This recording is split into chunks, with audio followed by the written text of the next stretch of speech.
All right, Shabbat Shalom. Shabbat Shalom. Welcome to another T-Toy Bible study. Can we get someone to read something from the Torah? Since it is a Sabbath.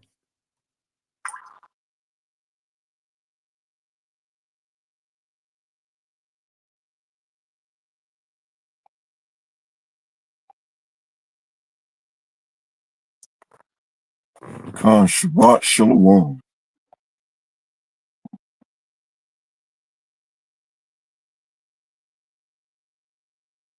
We're going to pull from the book of Exodus, and we're going to start with chapter 21. It looks like my audio is coming pretty good. Excellent. Book of Exodus, Shemot, chapter 27.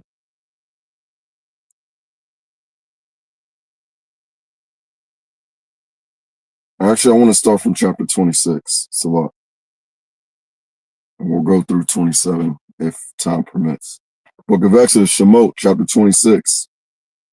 Moreover, thou shalt make the tabernacle with 10 curtains of fine twine linen, and blue and purple and scarlet. With cherubims of cunning work shalt thou make them. The length of one curtain shall be 28 cubits, and the breadth of one curtain 4 cubits. And every one of the curtains shall have one measure. Verse 3.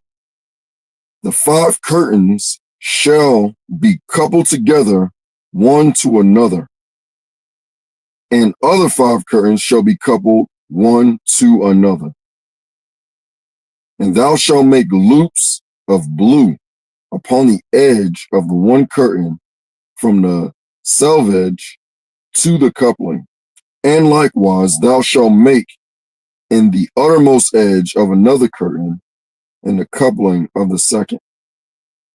50 loops shalt thou make in one curtain, and 50 loops shalt thou make in the edge of the curtain that is the coupling of the second, that the loops may take hold one of another. And thou shalt make 50 taches of gold, and couple the curtains together with the taches, and it shall be one tabernacle. And thou shalt make curtains of goat's hair to be a covering upon the tabernacle. 11 curtains shalt thou make. The length of one curtain shall be 30 cubits, the breadth of one curtain 4 cubits, and the 11 curtains shall be all of one measure. And thou shalt couple 5 curtains by themselves, and 6 curtains by themselves, and shalt double the 6th curtain in the forefront of the tabernacle. And thou shalt make 50 loops on the edge of one curtain that is outmost in the coupling, and 50 loops of the edge of the curtain which coupled the second. And thou shalt make 50 taches of brass, and put the taches into the loops, and couple the tent together, that it may be one. And the remnant that remaineth of the curtains of the tent, the half curtain that remaineth, shall hang over the backside of the tabernacle, and a cubit on one side, and a cubit on the other side of that which remaineth in the length of the curtains of the tent. It shall hang over the edges of the tabernacle on this side and that side to cover it. And thou shalt make a covering for the tent of ram skins dyed red, and a covering above of badger's skins. And thou shalt make boards for the tabernacle of shittim wood standing up. 10 cubits shall be the length of a board, and a cubit and a half shall be the breadth of one board. 2 tenons shall there be in one board, set in order one against another. Thus shalt thou make for all the boards of the tabernacle. And thou shalt make the boards for the tabernacle, 20 boards on the south side, southward. And thou shalt make 40 sockets of silver under the 20 boards, 2 sockets under one board for his 2 tenons, and 2 sockets under another board for his 2 tenons. And for the second side of the tabernacle, on the north side, there shall be 20 boards. And there are 40 sockets of silver, 2 sockets under one board, 2 sockets under another board. And for the sides of the tabernacle, westward, thou shalt make 6 boards, and 2 boards shalt thou make for the corners of the tabernacle in the 2 sides. And they shall be coupled together beneath, and they shall be coupled together above the head of it onto one ring. Thus shall it be for them both. They shall be for the 2 corners, and they shall be 8 boards, and their sockets of silver 16 sockets, 2 sockets under one board, and 2 sockets under another board. And thou shalt make bars of shittim wood, 5 for the boards of the one side of the tabernacle, and 5 bars for the boards of the other side of the tabernacle, and 5 bars for the boards of the side of the tabernacle for the 2 sides westward. And the middle bar in the midst of the boards shall reach from end to end. And thou shalt overlay the boards with gold, and make their rings of gold for places for the bars. And thou shalt overlay the bars with gold, and thou shalt rear up the tabernacle according to the fashion thereof, which was shewed thee in the mounts. And thou shalt make a veil of blue and purple and scarlet and fine twined linen of cunning work. With cherubims shall it be made. And thou shalt hang it upon 4 pillars of shittim wood, overlaid with gold. Their hooks shall be of gold upon the 4 sockets of silver. And thou shalt hang up the veil under the taches, that thou mayest bring in hither within the veil of the ark of the testimony. And the veil shall divide into you between the holy place and the most holy. And thou shalt put the mercy seat upon the ark of the testimony in the most holy place. And thou shalt set the table without the veil, and the candlestick over against the table on the side of the tabernacle toward the south. And thou shalt put the table of the north side on the north side. And thou shalt make a hanging for the door of the tent of blue and purple and scarlet and fine twined linen wrought with needlework. And thou shalt make for the hanging 5 pillars of shittim wood, and overlay them with gold, and their hooks shall be of gold, and thou shalt cast 5 sockets of brass for them. Book of Exodus, chapter 26.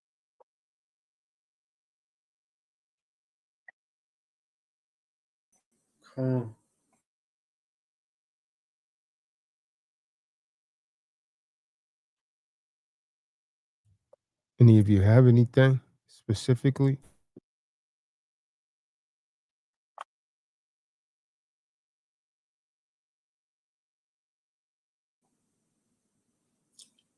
Okay, I'm just grateful to make it to another Shabbat. It is well. All right. So we're gonna the subject matter here tonight is how Yahusha paid in his blood for your sins. The Greek word I would like to call your attention to in this particular session is cheirographon. Cheirographon. Cheirographon. When we look that up in the English translation, cheirographon, it refers to a handwriting, what was written by his own hand, a note of a handwriting in which one acknowledges that money has either been deposited with him or lent by him by another to be returned at an appointed time. See, that's what he's done for us. See, you don't realize you have a price to pay. The Christ, the cross that he bears, if you want salvation, there's a cross for you. And that's cheirographon. It's a debt. It's a debt owed. It's something that's written by hand. It's a contract. It's a manuscript, especially a legal document or a bond, figuratively speaking. The handwriting, cheirographon. No, but now he said, what's this nigga talking about now? How you know that? Give me, I'll show you what I'm talking about. Give me Strong's G1125. I found it. Just trying to see how you pronouncing it. Actually, give me Strong's G5498. Rock. Give me that one first. Strong's 54. I got it. Cheirographon. This is Strong's 5498 cheirographon. It says handwriting, written record, certificate of death. See that? You see that, Benoit? You said, how that nigga know that, man? It's a new one. I thought he was from the ghetto. It's a new one. Isn't he the carpenter's son? Wasn't he a nobody? How's he coming here teaching us? You'd be surprised about what you thought you knew. So, cheirographon is a certificate of debt. That's what we owe him for dying on the cross. It's a certificate of debt for the list of our crimes that we've committed. Some of us are pedophiles. Some of us, no homo, sexual. Some of us are perverts, sexual deviants, murderers, thieves. See, a criminal to be judged by a court of law has what is known as a prosecutor, and a defender. Guilt or innocence is decided by who? The robe, the judge. The crimes are listed by who? Whoever's prosecuting it. The prosecutor. Are you going pro se? Prosecutor. Are you going pro se? Prosecutor. It says you're the lawyer. It's the same thing.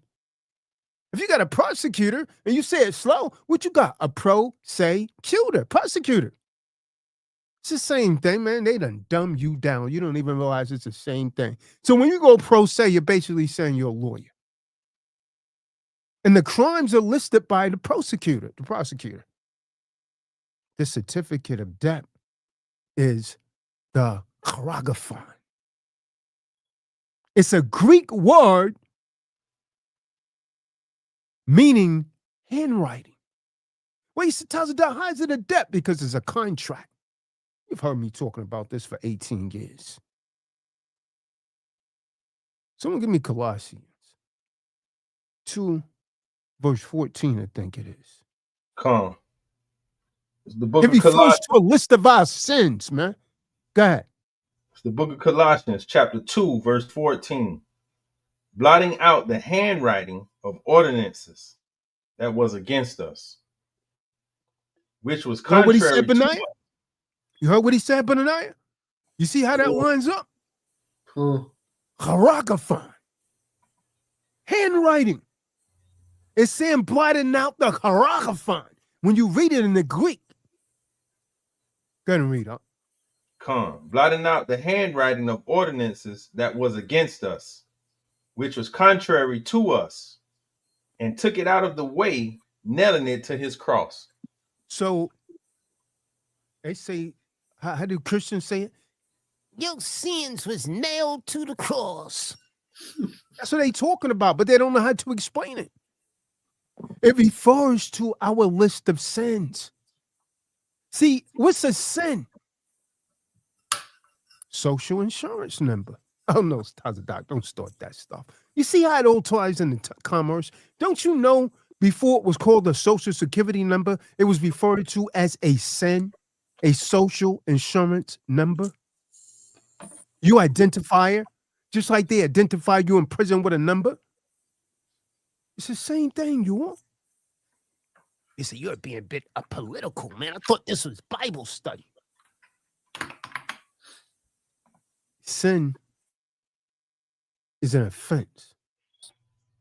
Sin is a debt that could only be forgiven by someone we've offended. You can't sin against someone and you go to Yashabim, you sin against Benaiah, and you go to Yashabim and say, could you please forgive me? No, you have to go, when you atone, like the Day of Atonement is coming up, when you're supposed to fast for 24 hours. When you atone, you got to go to that person, man. Yeah, you go to the Most High, but you got to go to that person to properly atone and ask for their forgiveness. But Eve is full of sin. That's why Eve is full of sins. Eve is not assuming no accountability like that. Sin is an offense. It's a debt that could only be given by someone we've offended. A redeemer has stepped in by the name of Yahusha. Hey, by the way, man, I was leaving a barbershop today, right, on my motorcycle. A white brother, I guess you could refer to him as white. He got out, had a handful of flyers. He had a shirt on that said Yahusha and Yahuwah. He came up to me. He's about to hand me some flyers. Before he came to me, Kadai said, Shalom, brother. He said, oh, you know. I said, yeah. I said, praise be the Most High, brother. He said, how long have you known? How did you know?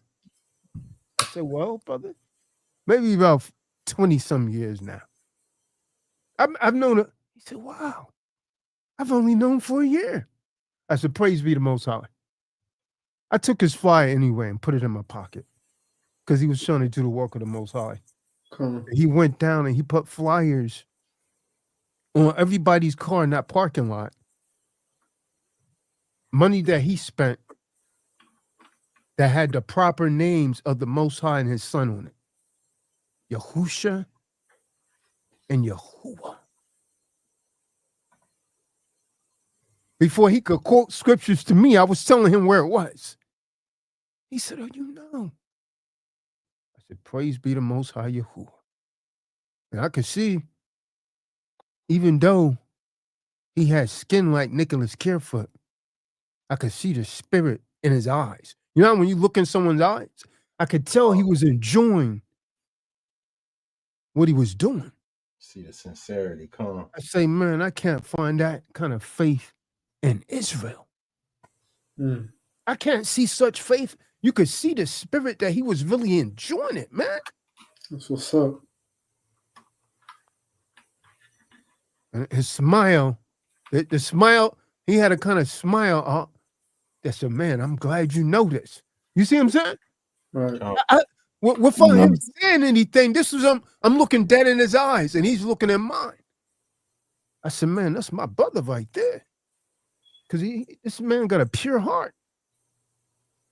Because he out there in the hot sun putting these flyers. Now he's going Now, this plaza that I was in, you know where it is, Bing, Riverdale, where that Kroger is, and there's a Planet Fitness across the street.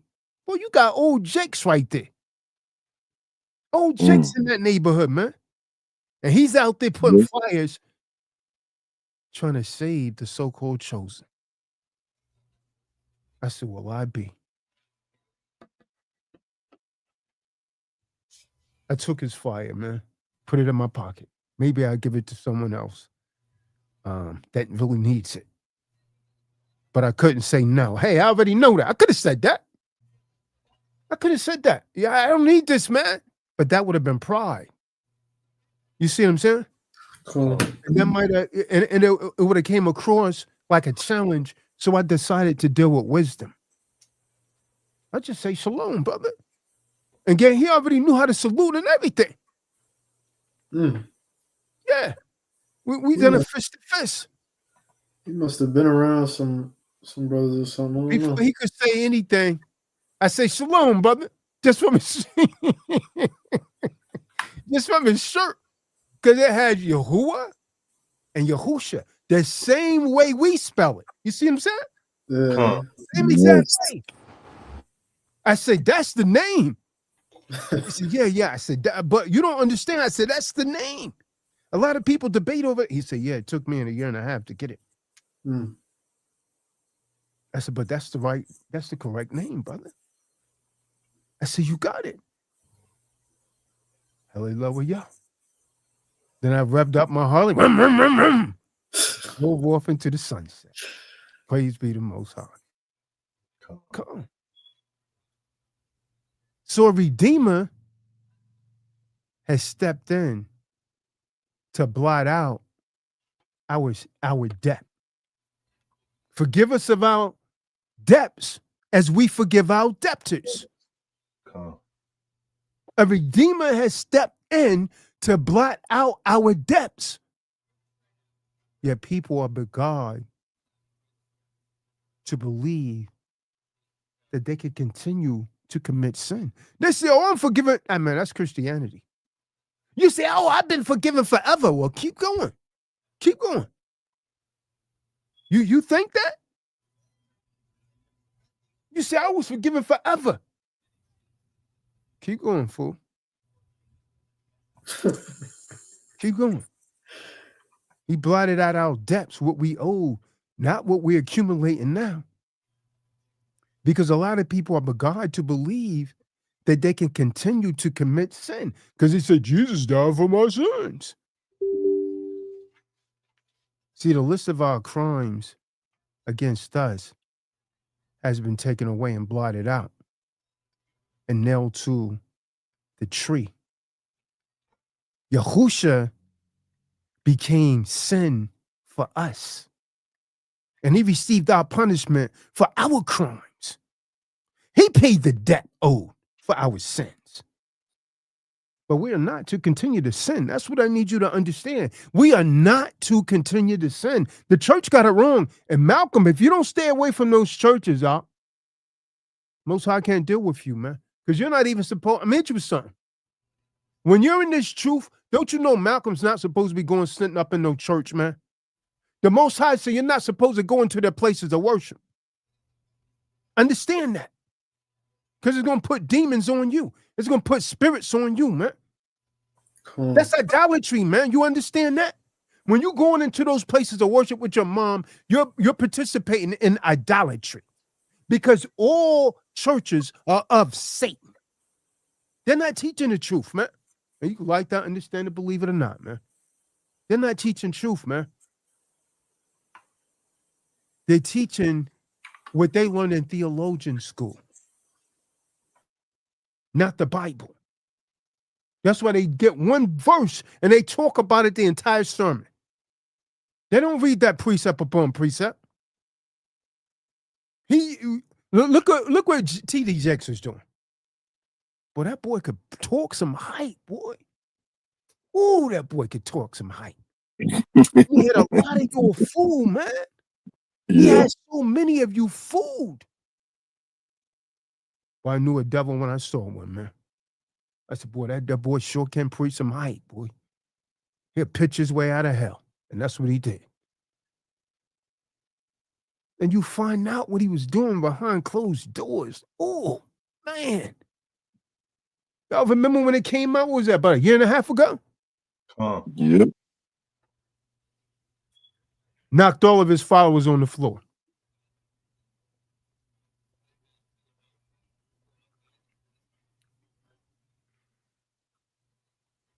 He paid the debt owed for our sins. But we're not to continue to sin. See, the scheme to be deceived, the scheme to deceive the entire planet, the entire world, has allowed the weeds to grow thick and tall. See, you got a lot of tares growing amongst the wheat, those weeds. You don't know who's who. They come around with a smile. Shalom, brother. Khan. Boy, you turn your back, boy. They got a damn dagger about to stab you, man. And the dagger has cyanide on it. Damn. If the wound don't get you, the poison will. Yeah, come. Here, I'll eat a piece of cake. Got cyanide on it. Mm. He walk by and bump you. You go off. 2 hours later, you're dead for him bumping into you.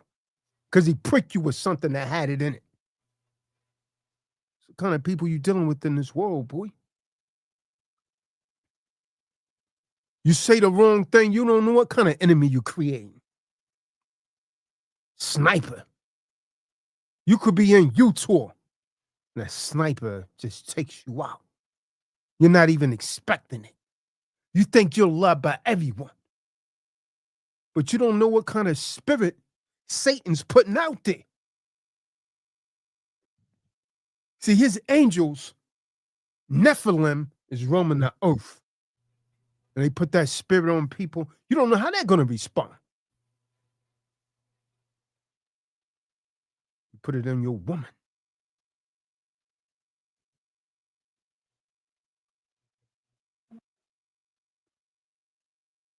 You see the video, who put that in the room? Jadir or D? The man wrestled a weapon from Eve. Eve waving a weapon, running her mouth. To me, it looks staged. But that's the kind of time Eve's on, though, for real. It looks staged because no one's going to press up on someone that close to give them that opportunity to take. You understand what I'm saying? Yeah. Yeah, that's why I say it's staged, man. It's fake. You're not going to press up that close on someone, man. You can't even raise a weapon properly. You understand what I'm saying? You're too close. Yeah. Yep. But I mean, he's a young guy. He couldn't determine that. Oh, this looks real. Oh, wow. Let me show the art. As soon as I saw it, first few, I said, man, this is fake. Someone's about to, blast on someone. They're just not getting that close. Because that's the thing that they're going to be mindful of. I can't let them take this weapon away from me because they're going to try and use it on me.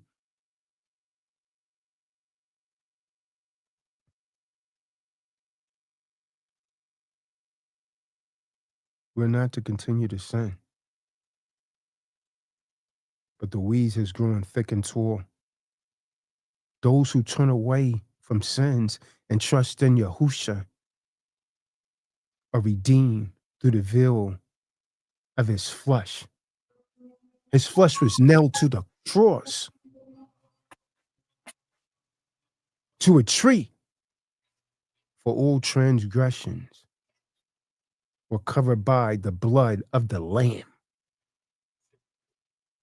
Human sacrifice. See, he took the responsibility for the sin is listed on the cheirographon. And the full weight and penalties fell on him instead of us. And you still don't want to keep his high holy days. You still want to desecrate the Sabbaths. And you still don't want to be the man that he called on you to be because you let your woman, don't you know letting your woman rule over you is a sin, bro? because he told you to be the head of that household? Don't you know you're sinning, boy? Man, you're not no man. You let a woman control you a box.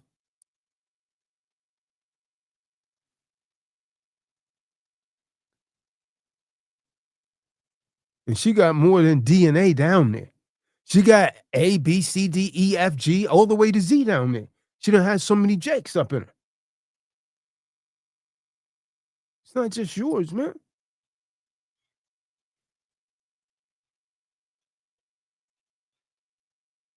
He took responsibility for our sins. These sins was listed on the cheirographon.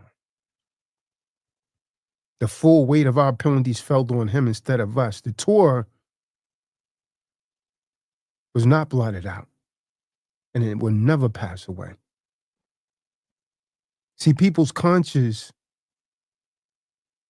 are seared just like it is with a hot iron. And then Paul, see the Apostle Paul, this is why I can appreciate Paul. Paul, he warned Timothy of how it would be in these last days. And we're here. Paul warned him. But the Ruach distinctly says that in the latter times, some shall fall away from belief, from the faith. They're going to be paying attention to misleading winds. Yeah, Eve, oh, what's your sign, brother? Hey, crystal ball. Hey, let me touch that. Let me get a piece of your hair. All kind of madness going on, man. Eve dropping menstrual blood in your teeth and stirring it up. That's crazy. Some witch done told her that's how you get him hooked. I'm telling you, Eve does this kind of stuff, man. You didn't see the thing that I put in there about this Becky, this Karen, was putting semen in people's cupcakes? Yes. Yeah. What? This stuff is real, man. Yeah, her man. Wow. Yeah, her man was a cop. Someone give me 1 Timothy 4 and read verse 1 through 5. Yeah, her man was a cop. I mean, what kind of sick, perverted mind? What else could that possibly be but witchcraft? What do you think's gonna come from that? You're putting semens in cupcakes and giving them to clients, man. Wicked. That's just pure evil, man. Come. I got that precept for y'all. Okay. It's the book of 1 Timothy, chapter 4, verse 1. Now the Spirit speaketh expressly, that in the latter times some shall depart from the faith. You see? Eric White, he departed from the faith. Can't stand in the argument. You can't serve two masters, man. You can't serve Yahuwah and Eve. Eve is your master. Lasco Church, he departs from the faith. He's in and out. The list goes on and on. You see a brother pop up when he had problems, he come back. Things smooth out, he's gone again. They depart from the faith, man. Don't fall out of this truth, man. You can't come back. Go ahead, read, huh? Giving heed to seducing spirits and doctrines of devils, speaking lies and hypocrisy. Yeah, they seduced them with their words. Or Eve. If Eve's a preacher, sometimes you see Eve. She's showing a figure. She got a cleavage out. The men in court, when the women start to get happy, the men sound like a bunch of dogs and wolves howling and drooling over Eve. And Eve knows this. But she's using her sexuality to keep them in. And she say, God would have never gave me such a beautiful body if he didn't want me to show it off. Boy, that's a devil right there, boy. That's a devil right there. Why he give me this body, brother? He wants me to show it off. You ever heard Eve say that? Come. The so-called what do you call it? The natural sister. Yeah. Yeah. The one with the nasty dreads. That she won't that has the ring around her dashiki. The so-called, you know what I'm talking about? So-called conscious sister. You split one of her dreads open, they got bugs inside of it. I'm not making this up.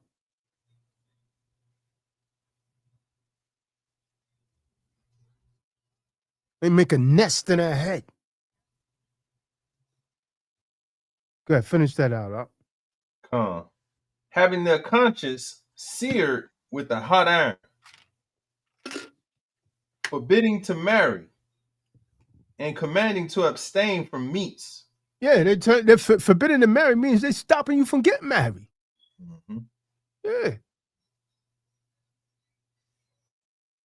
Go ahead, And commanding to abstain from meat. Girl, don't which you get Yahuwah married? You don't hath need no created. man. You don't need no man. You can take care of yourself. Celebrate Father's Day also. You've been a mother and a father, girl. That's a demon right there. I hear that so much. That's a demon right there. You got a lot of Eves now. On Father's Day, they want a gift. You chase Jake away and then blame him for leaving. If that's not the damn devil, I don't know what is. Sick. You chase Jake away, then blame Jake for leaving. Go ahead, Al.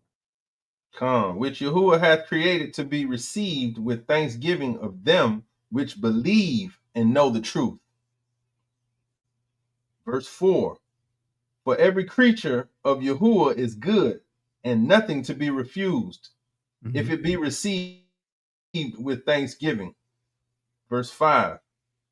For it is sanctified by the word of Yahuwah and prayer. See, they read that part right there. Every creature. That's talking about the set apart word is good for food. That's not talking about the animal. See, this is allegorical, man. It's talking about the set apart word is good for food for all nations. Not that you could go and eat swine's flesh, man. The Most High warns us about eating swine. We're not even supposed to touch their carcass, man. It's unclean. So we're going to get Isaiah 66 and 17. Watch this. Come on, man. Stop it.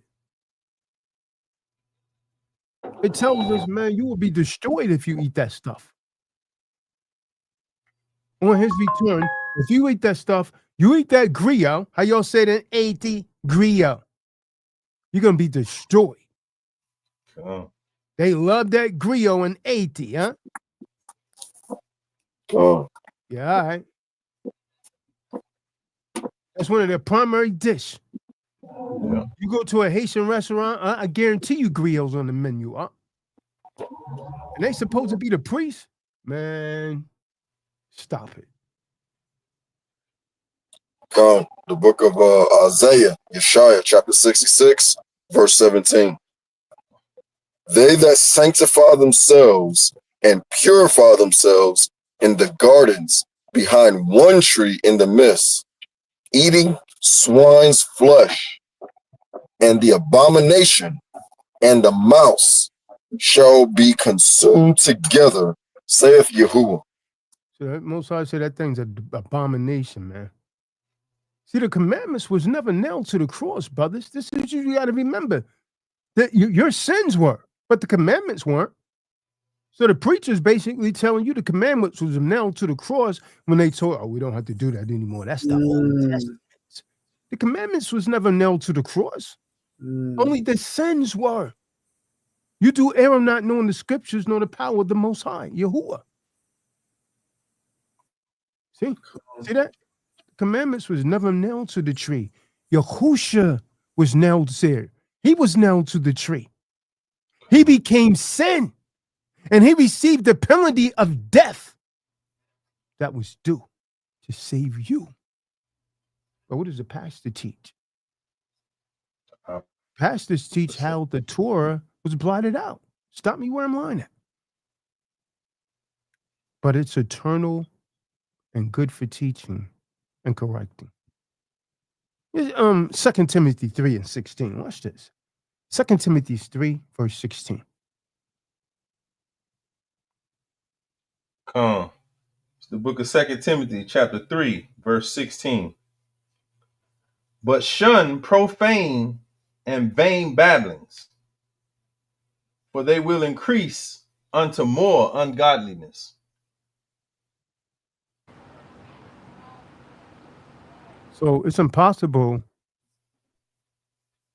for it to be good and to be gone at the same time.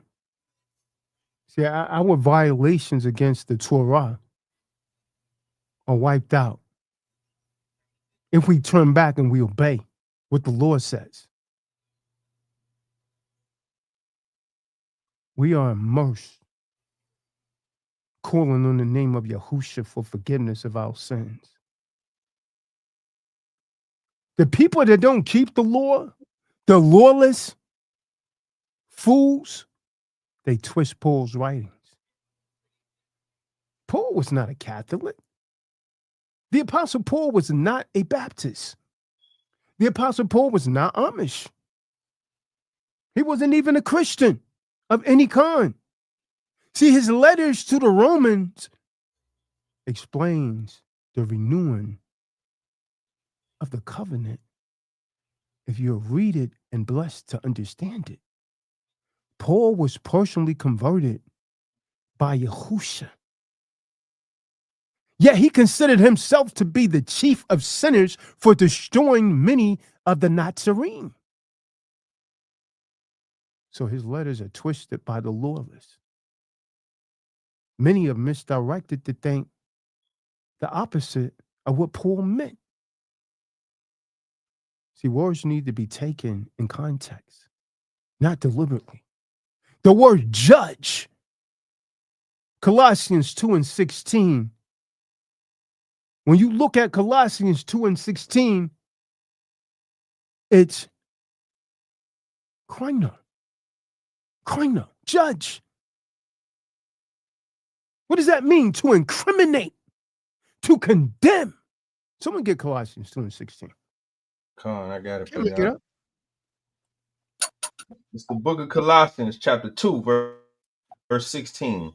Let no man therefore judge you in meat, or in drink, or in respect of an holy day,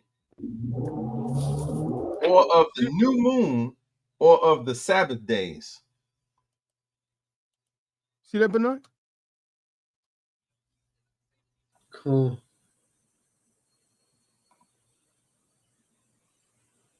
Now, Khan tells Adop made another bold statement. The word is krino. To judge in the Greek, krino. Someone give me Strong's 29 and 19. Cool. Taking Crino. that back, boys. Please hold on. Please stop it. Please mute yourself if you're not talking. Show some decorum. Krino. Colin, this is Judge. Strong's G 2919. Crino. Verb. Avenge, conclude, condemn, damn, decree, determine, esteem, judge, go to, law, ordain, call in question, sentence, to think. So, as we see in Colossians 2 and 16, krino meaning to incriminate, condemn, or punish, judge. See, krino is what really gives us our word crime. That's where the English word crime came from. Yes, sir. Interesting. Yes, sir. Uh-huh. Interesting and true. See, Paul says Do not let anyone judge you. Is he saying don't judge? No. It says that he that is righteous judgeth all things, but is judged by no man. So the word, it's the context of the word. When Paul is saying don't let any man judge you, he's saying don't let any man condemn you for your guarding of instructions in food and drink, in festivities, the new moons, the Sabbaths. For these are shadows. Shadows mean, what's a shadow? What is a shadow? A shadow is an outline. It's an outline of your physical body. It's a shadow.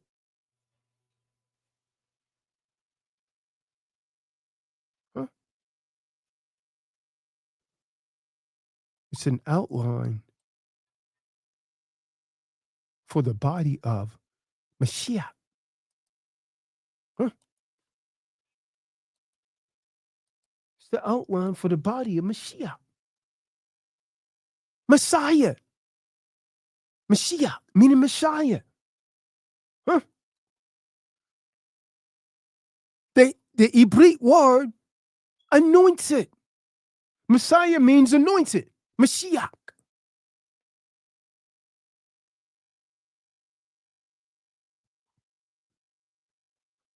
HaMashiach is the Messiah, the anointed.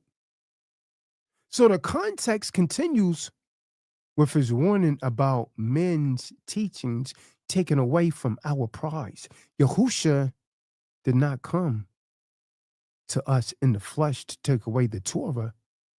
He had given to us in the beginning. Torah is called the living words by Stephen when we read Acts. Matter of fact, someone give me Acts 7:38. Stephen calls it the living word. See, if he was displeased with Yahusha Allah for not obeying his Torah, why would he come obeying the Torah, teaching the Torah, and telling the leaders that they had set his Torah aside? It makes no sense. Why would he say that if he wanted them to set it aside? He came and told me, yo, man, listen, man, you didn't set my Torah aside. See, if he had intended to destroy it, he did not come to destroy it, but to fulfill, meaning to perfect it. But men's tradition upset him because they had ignored and replaced his commandments. We're still misled by a spirit of error in our teachings today. Someone got that precept? Come on. It's the book of Acts, chapter 7, verse 38. This is he that was in the church in the wilderness with the angel which spake to him in the Mount Sinai, and with our fathers, who received the lively oracles to give unto us. Malcolm need this and he's not here. Oh, ye of little faith. Oh, ye of little faith. Give me Colossians 2, verse 8. God. So Colossians. before you get that, someone give me Midiyahu, Matthew 5:19. Come. It's the See, book of Matthew, anyone, hold Midiyahu, on. chapter Let me 5, say, verse 19. let me say something before that's right. Each commandment teaches us how to love. Anyone who annuls the least of these and teaches men so will be least in the range of Yahuwah. Read that, Matthew 5:19. Come. It's the book of Matthew, chapter 5, verse 19. Whosoever therefore shall break one of these least commandments. Stop. I need you. and shall- Whoa. I need you to think, Benai. If he came to destroy the law, why is he telling people if you break the laws, he's referring back to the Torah, right? If you break the laws, you're not going to make it into the kingdom. It makes no sense, bro. Simple. It makes no sense. Go ahead, huh? and shall teach men so, he shall be called the least in the kingdom of heaven. But whosoever shall do and teach them, the same shall be called great in the kingdom of heaven. Is he not telling them to keep the law, man? Come. Is he not telling them to keep the law? Simple. Colossians 2, verse 8. It's beautiful once you understand it. Come. The book of Colossians, chapter 2, verse 8. Beware lest any man spoil you through philosophy. This is what's going to happen to Malcolm in that church. This is what's going to happen to Malcolm when he keep going to that church with his mom. Well, you better sit outside in the car, boy, because you're sinning when you do that. You're not supposed to go and listen to other doctrines, man, because that's idolatry. You're not supposed to be listening to those other doctrines, man. Go ahead, huh? Beware lest any man spoil you through philosophy and vain deceit, after the tradition of men, after the rudiments of the world, and not after Christ. Mm-hmm. Mm-hmm. Jump down to verse 14 through 17. God. So Colossians chapter 2, verse 14. Blotting out the handwriting of ordinances that was against us, which was contrary to us, and took it out of the way, nailing it to his cross. Verse 15. And having spoiled principalities and powers, he made an shew of them openly, triumphing over them in it. Verse 16. Let no man therefore judge you in meat, or in drink, or in respect of an holy day, or of the new moon, or of the Sabbath days. Verse 17. Which are a shadow of things to come, but the body is of Christ. Come, I'm a Shia of the Mashiach. So these authorities, these teachers that teach delusions, that teach errors, they were given great authority by the dragon, leading the world astray, leading the world to them. It's sinful. It's sinful to be legalistic. If foods, festivities, moons, Sabbaths are all shadows of things to come, as they're teaching, how could they possibly be blotted out, altered, or made irrelevant? The beam just read that these are shadows of things to come. A shadow is an outline. When you go out and the sun is out and you see your shadow, that's an outline of your body. Come. So things to come is an outline. So these things model the redemption plan, the Torah. The Torah is a light to our path. It's not possible to accuse anyone or accuse anyone of a crime for obeying the Torah. How are they going to accuse you of a crime for obeying the Torah? Not possible. Nimrod, Jezebel, Antiochus, Epiphanes, Constantine.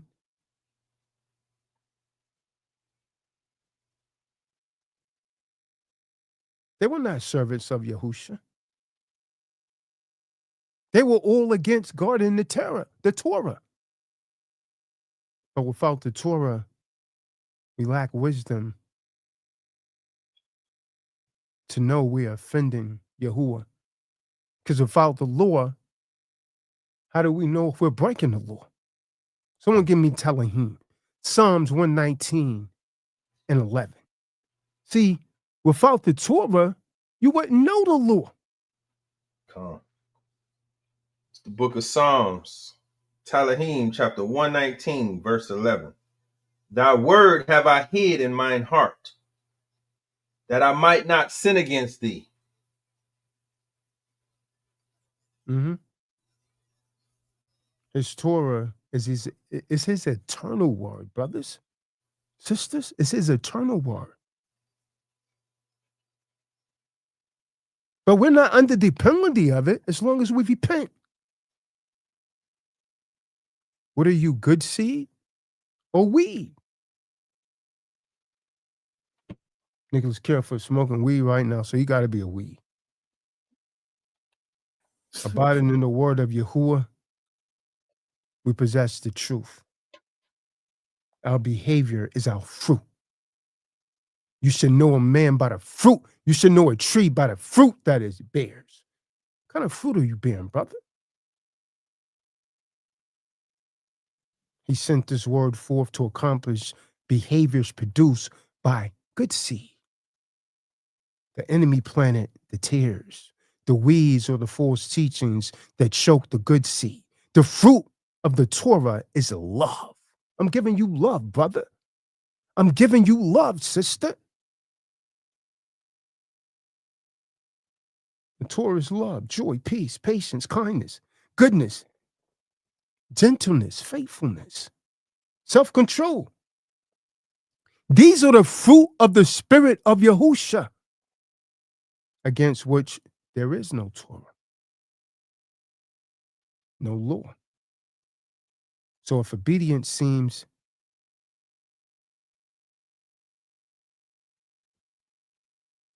radical, it's because it's of the bad seed, of the human commands and teachings, like those in authority.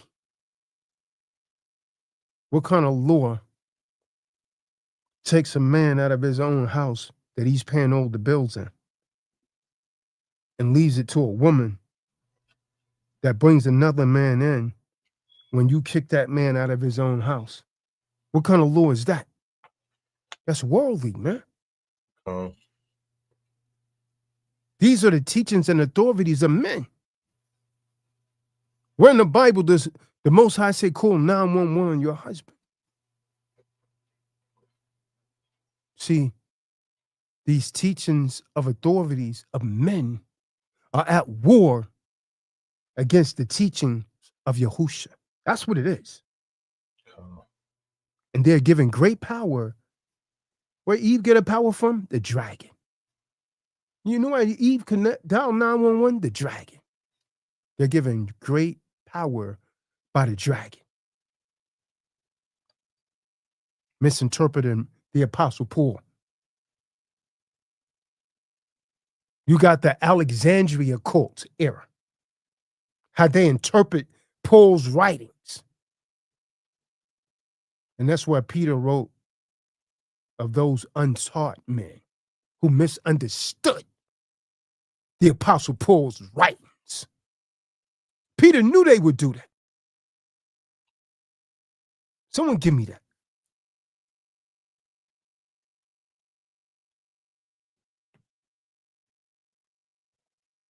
We read that last week. Many which are difficult to understand.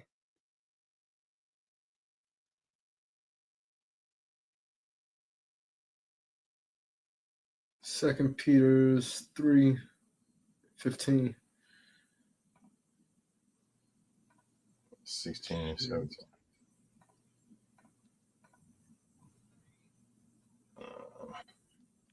Someone got it? I got it up. It's the book of 2 Peter, chapter 3, verse 16 or 15. So okay. An account that the long suffering of Hamashiach is salvation, even as our beloved brother Paul also, according to the wisdom given unto him, hath written unto you, as also in all his epistles, speaking in them of these things, in which are some things hard to be understood, which they that are unlearned and unstable rest, as they do also the other scriptures unto their own destruction. Ye therefore, beloved, seeing ye know these things before, beware lest ye also, being led away with the error of the wicked, fall from your own steadfastness, but grow in grace and in the knowledge of our Hamashiach. To him be glory both now and forever.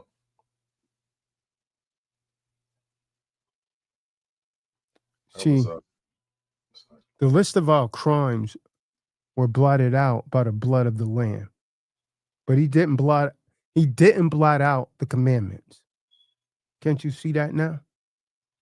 Book of Romans 14 chapter talks about fasting. See, we can evaluate food either lawlessly, which means with a dark eye, or we can evaluate it legally, the eye of light. At Romans 14, the brother Paul is discussing man-made traditions of fasting twice a week. There's nothing discussed about Sabbaths. Paul was saying if they fast, fine. If they don't fast, fine. We don't incriminate them. What is food? Clams, oysters, shrimp, pigs, lobsters, squirrels. The lawless, they can't tell you. Food is that which is set apart by the word of Yahusha. That's the food he was talking about. Roaches, elephants, snakes, turtles, bats, snails, moles, fungus. These aren't food. We're taught to ignore the examples of Yahusha and replace every single thing with these pagan symbols and these paganistic behaviors. Galatians 5:22 talks about the fruit of the Spirit. Someone read that. Galatians 5:22. Again, the fruit of the Spirit. The book of Galatians, chapter 5, verse 22. But the fruit of the Spirit is love, joy, peace, long-suffering, gentleness, goodness, faith, meekness, temperance. Against such there is no law. Now notice he's saying the fruit of the Spirit. Yahusha loves to eat fruit. It's food. It's the food of the Spirit. And none of what he just mentioned is edible. At least not physically. So he was speaking in allegory here.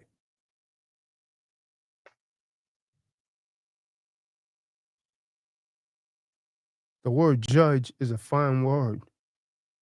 But if we distort its meaning lawlessly, it can be used as ammunition to disobey. Do you understand? Do you understand? And this is what a lot of them do. They use it to disobey. Mm-hmm. Disobey his commandments.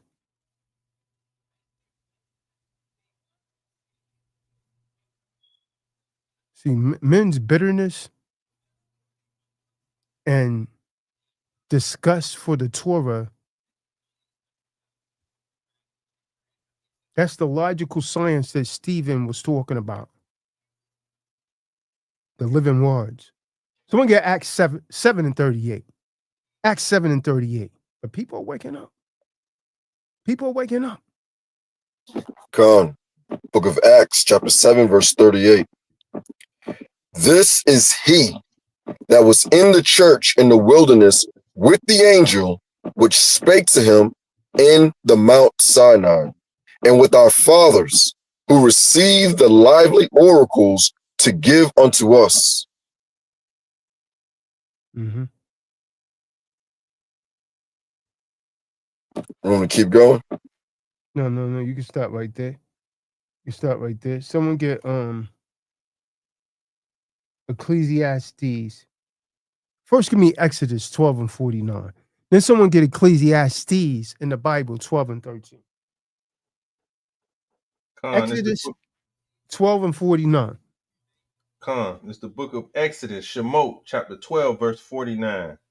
One law shall be to him that is homeborn, and unto the stranger that sojourneth among you. So one law is for Nicholas Carefoot and one law is for Jadir. Go ahead. Is that it on that? Yeah, that's it for 49. Yeah, that's it. That's it. Now, someone give me the Ecclesiastes 12 and 13. I got it. It's the book of Ecclesiastes, chapter 12, verse 13. Let us hear the conclusion of the whole matter. Fear Yahuwah and keep his commandments, for this is the whole duty of man. That's it right there, man. And you better pray that your flight does not take place in the winter or on the Sabbath.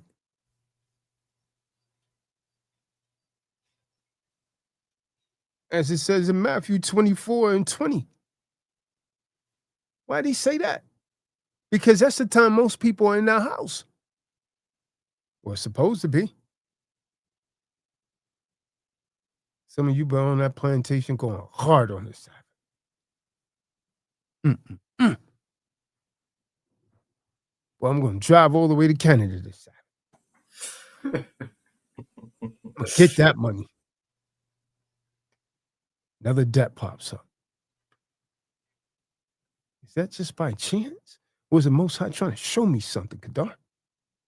As soon as I get it, it's running right through my hand. See, that's the Most High trying to talk to us, huh?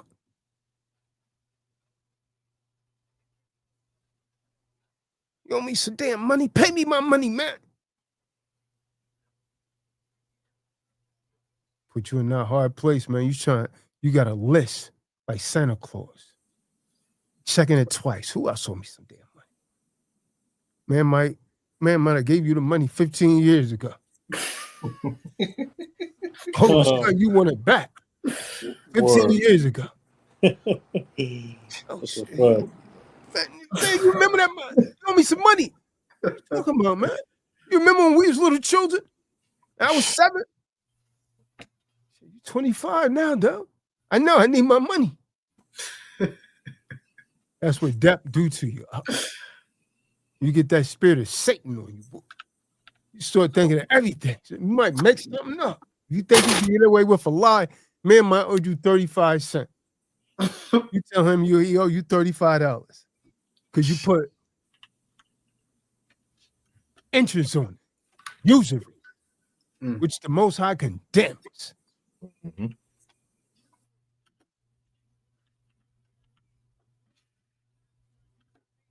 And they had J-Babe down in Wormwood.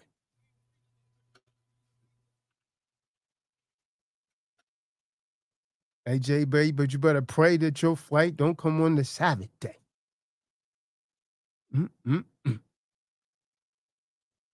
Ooh-wee. That's all I got, man. That's all I had, bro. Where's Malcolm at, man? Talks about woe unto them that have children at that time too. Mm-hmm. Yeah, because when you have children, you can't move around like that. Oh, you know yeah, what I mean? I've been thinking about that. Damn, kind of. No man knows the time and hour, though. You know what I mean? Come.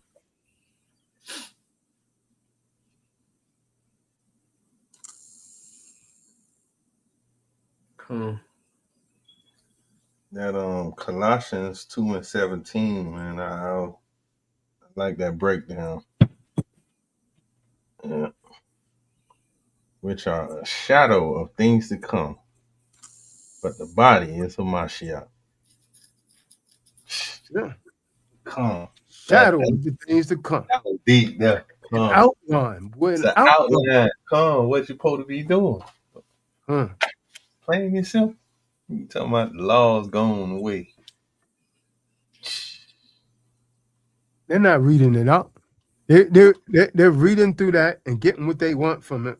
What T.D. Jakes, someone done told them. And But he got exposed. They say I can't listen to him. Now I got to go and find me a Eddie Short because they got Eddie Long.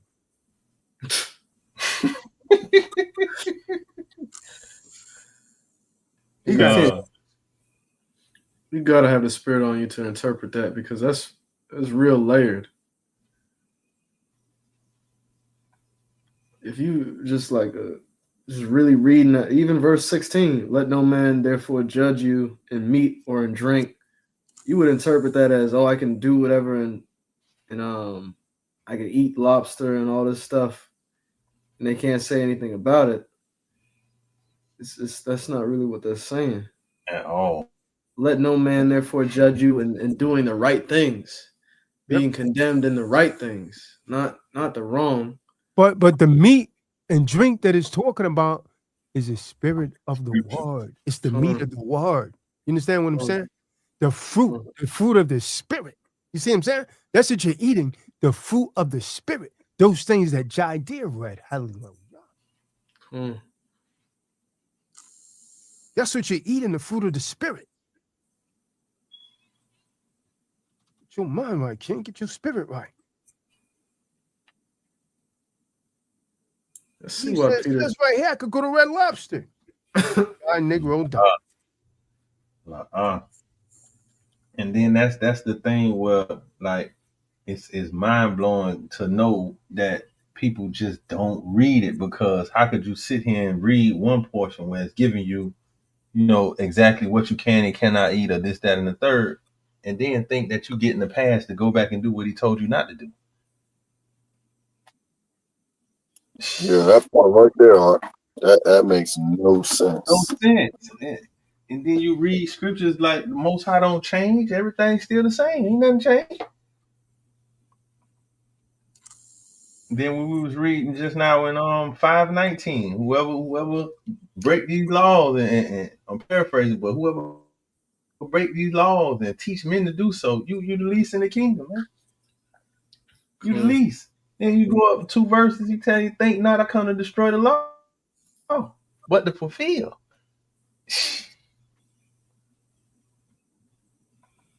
That's what I'm saying. It's like, you look at it like that, it's no way possible people could be sitting in them churches and reading, man. You got to stay the hell away from there, Malcolm. You got to stay the hell away from there. Your spirit ain't going to allow you, once you start learning this truth and really, really getting, comprehending what you're reading, ain't no way you could go sit in the church, because you're going to see it for what it is. I know when I first came into the truth, man, I went back to the church one time, man. Listen, man, I started seeing all the foolishness, man. Man, I heard the pastor say he got a parking lot ministry. Man, say the parking lot ministry, these the dudes outside in the church parking people's cars, man. What that got to do with the scriptures, man?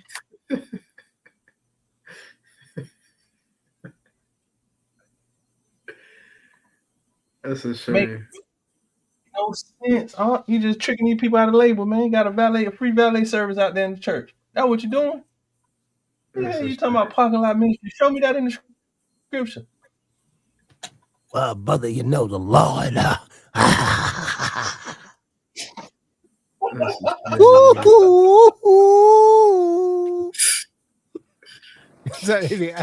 the Lord, he wants me today. You know that's a spirit. You know that's a spirit, huh? You know that's a spirit. Yo, it be tight funny to me though, huh? They really act like that. Cool. Yeah. They play the piano. He started playing the piano really low, and he started, I want to talk to you about and they hit 1 or 2 notes. They let that one organ key just hang. Niggas let it hang while he's talking. And then when they want to get hype again, they start playing a little bit more and more and more, and then the band start going again. And then by the time you look up, you've been in the church for 5 hours, man. And then the fat E with the purse always jump up and get so-called happy. She got the Holy Ghost. Man. The same one that made her pregnant. Boy, I started getting on my mom about that so bad. I was like, man, you've been going to church 30 years, man. You don't know. Now you can't tell me 3 Bible verses right now, and you can't say John 3:16. Can't do it. Can't do it, huh? Well, Pastor Leroy said. Yeah. I remember, man, I was working at Mount Sinai, man.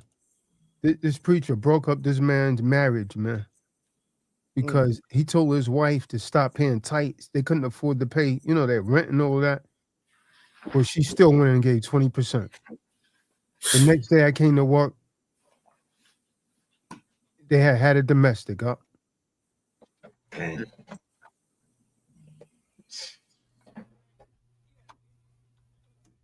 Yeah, man. Churches, boy, something else, boy. That's all I can tell you, boy. Church is something else, boy. It's a business, boy. Ain't nothing else but a business. Yeah, that's it. Just like child support, just like CPS, just like the court. All of that's business, huh? All of these people have jobs, man.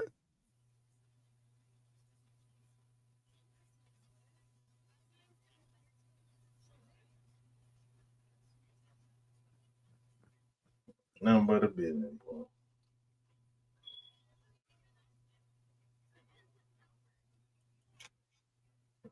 You'll see. You'll see. Let you go. Gotta plan any type of funeral service or something over there. You'll see. You'll see how quick they issue out that invoice. Well, brother, that's gonna cost you $500, bro. Caskets is very expensive. Caskets are real expensive, man. No, we booked on this Saturday, y'all. We booked on this Sunday. They be renting out the sanctuary, everything where you sleep. What?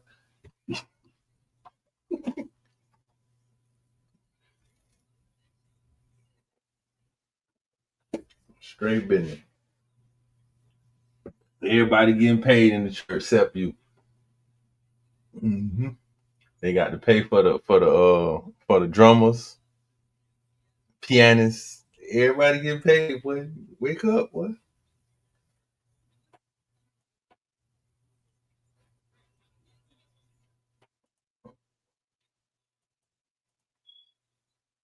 Church something else.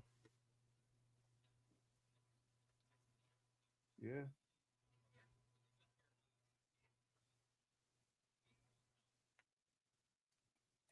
It is.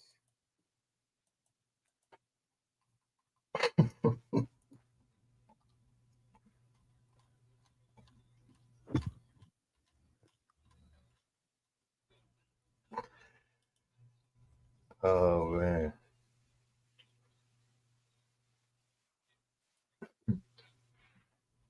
Careful, couldn't come around here for this one, boy.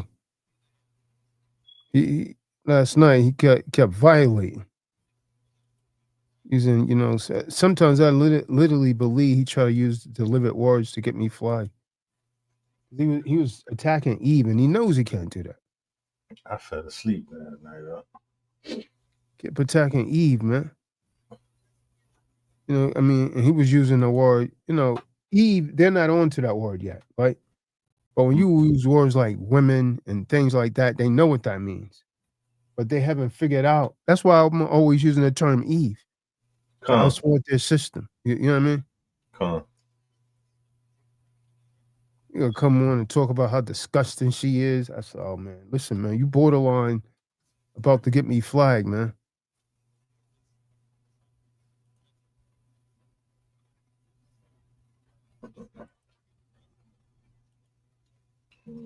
He started saying that. Romeo said, I'm going to get off now, Khan. Nobody else probably peeped that. I did, though. I'm going to stick within our verbiage, man. That's how you avoid all that foolishness.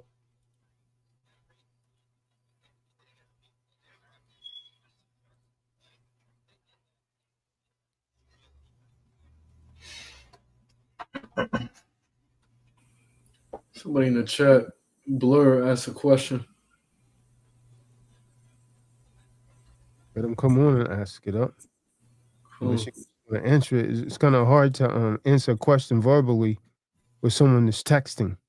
For whatever reason, they don't want the answer as much as they should because they're not willing to come on. But let me put the link in the room before I make an accusatory statement.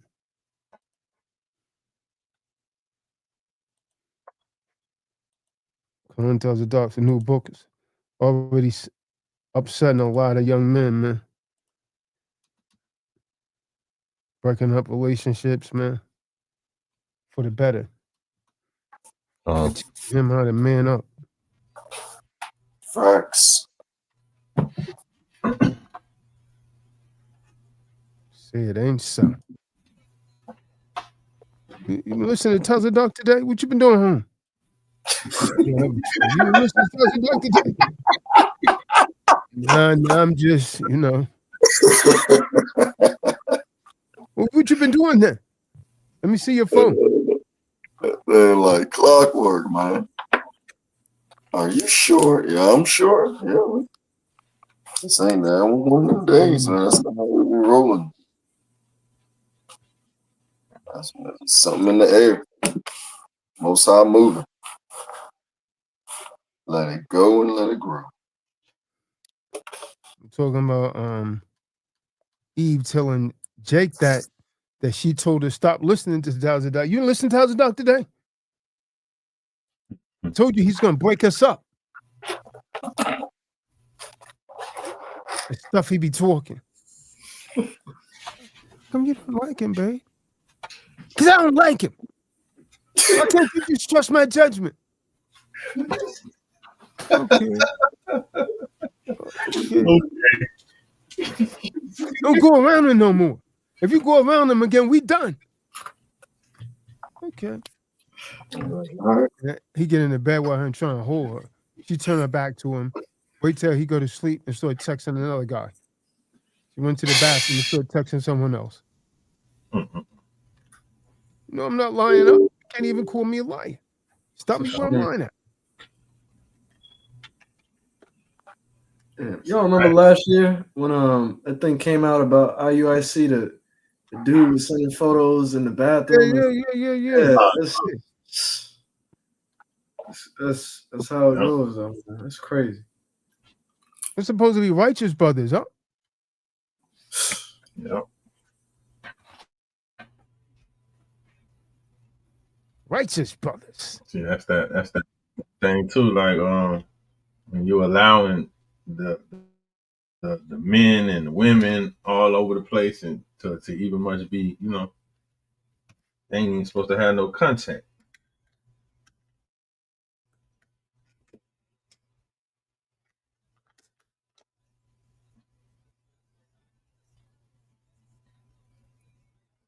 Yep. A lot of that type of stuff that happen, man.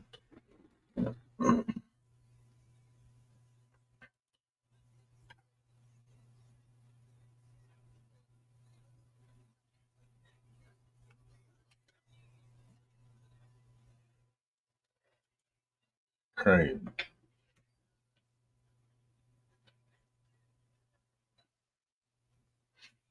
And what throws me off the most about it is, like you say, it's supposed to be righteous brothers, it's supposed to be setting the example.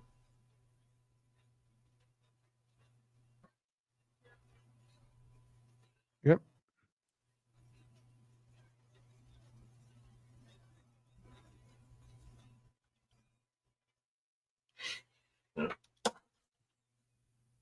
I'd be disappointed when I see stuff like that.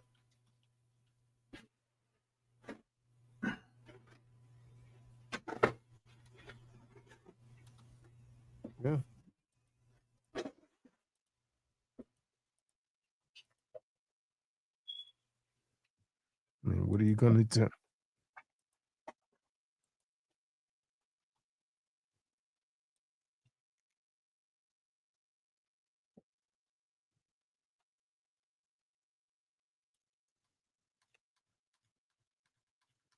Yes. I'm gonna come for you. Hey, they want to come on and ask the question. Who? What are they?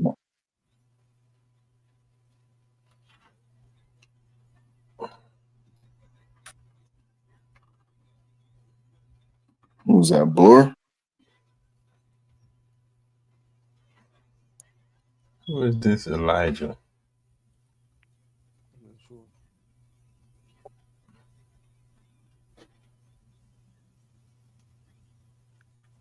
This is definitely a fitting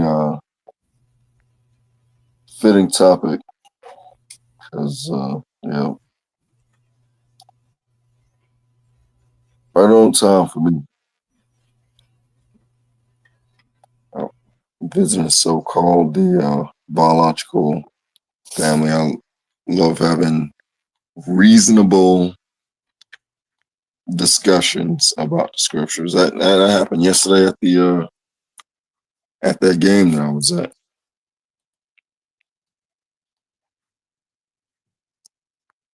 I was understanding being open.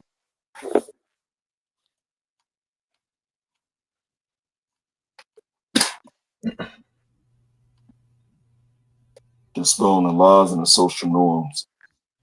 Yeah, this would be a perfect opportunity for you guys out there in the audience to come on and ask your questions. Han touched on a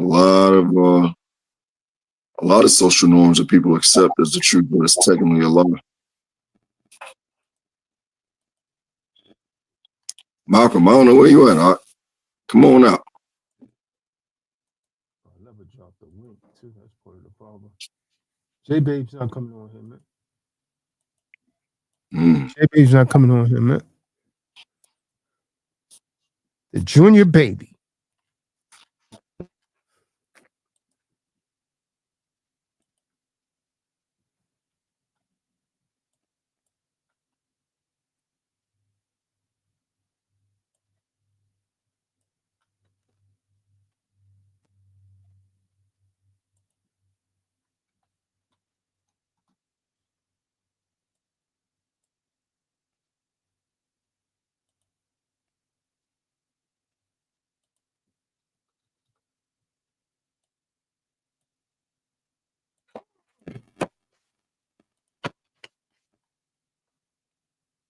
Links in the room. Links in the room.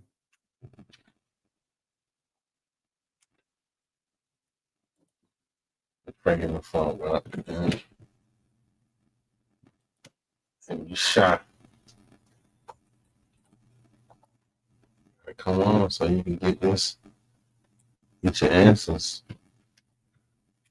You learn. Brother that came on last night, Extraordinary, gave some good feedback. Is this Nando?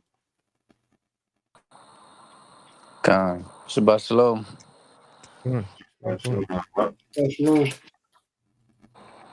Good week. It was a good week this week. Glad we made it to the end. All praises.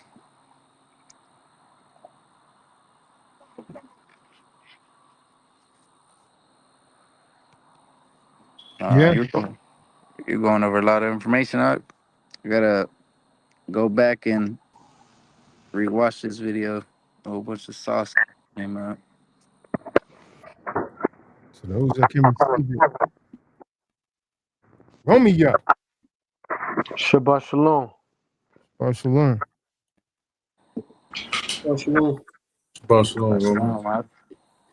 Yeah, I had a question for Kahan. I think I brought it up before, but I never got any clarity.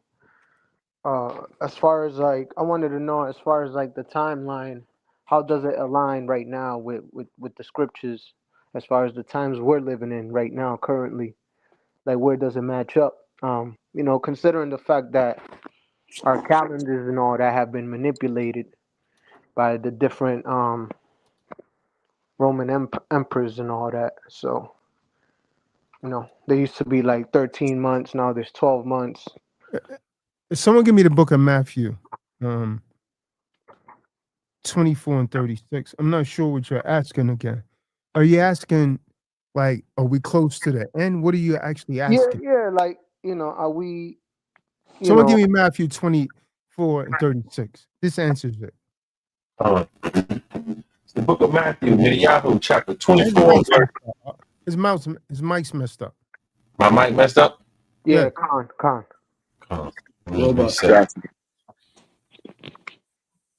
Surprised nobody called it before. I just heard it up. Con, this is the book of Matthew, chapter 24, verse 36. But of that day and hour knoweth no man. Read that again. But of that day and hour knoweth no man. So a lot of people claim that they could tell you that they know. Yahusha say he doesn't even know. Only the Father knows. Read on. No, not the angels of heaven, but my Father only.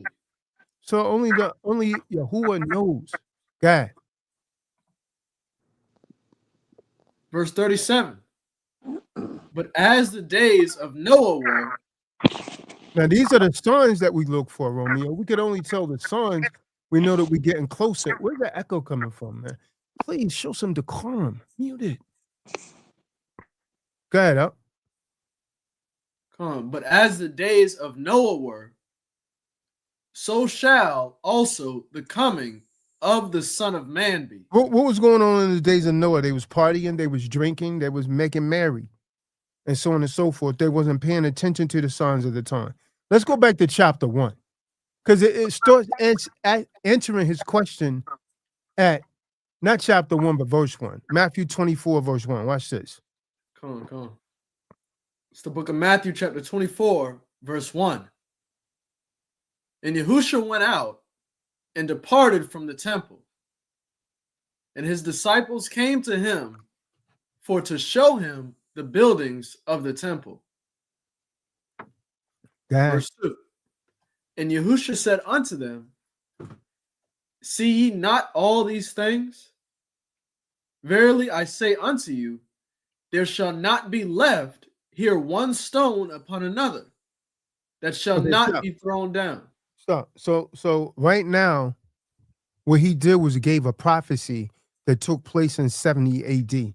When he said that, he was prophesying the destruction of the temple for the second time.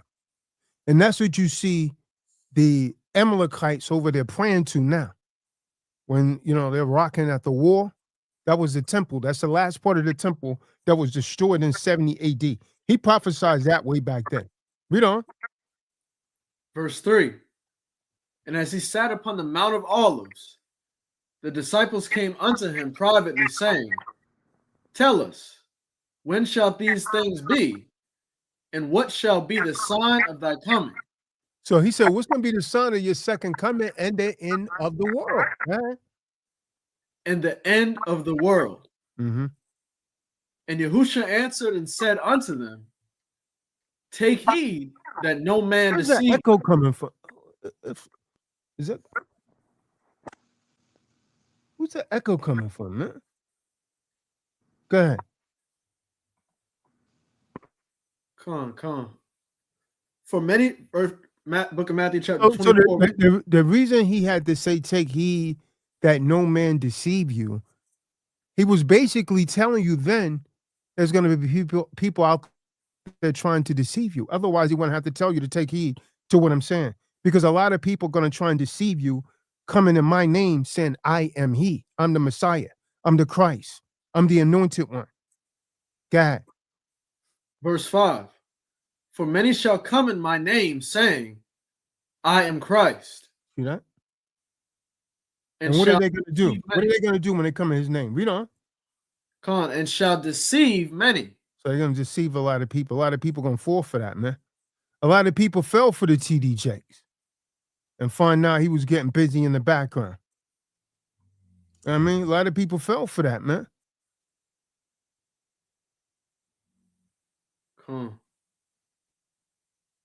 Verse 6. And ye shall hear of wars and rumors of wars. See that ye be not troubled.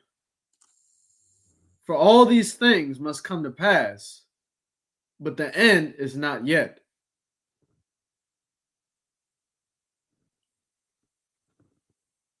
For nation shall rise against nation, Mm-hmm. and kingdom against kingdom. Mm-hmm. And there shall be famines and pestilences and earthquakes in divers places. Verse 8. All these are the beginning of sorrows. These are just the beginning of sorrows. This is not even the worst part. He said this is just the beginning of sorrows.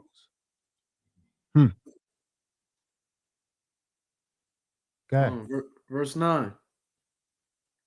Then shall they deliver you up to be afflicted, and shall kill you. Why? For my name's sake. That's why. God. And ye A shall lot be of us hated. going to be killed according to the scriptures for believing in this truth. God.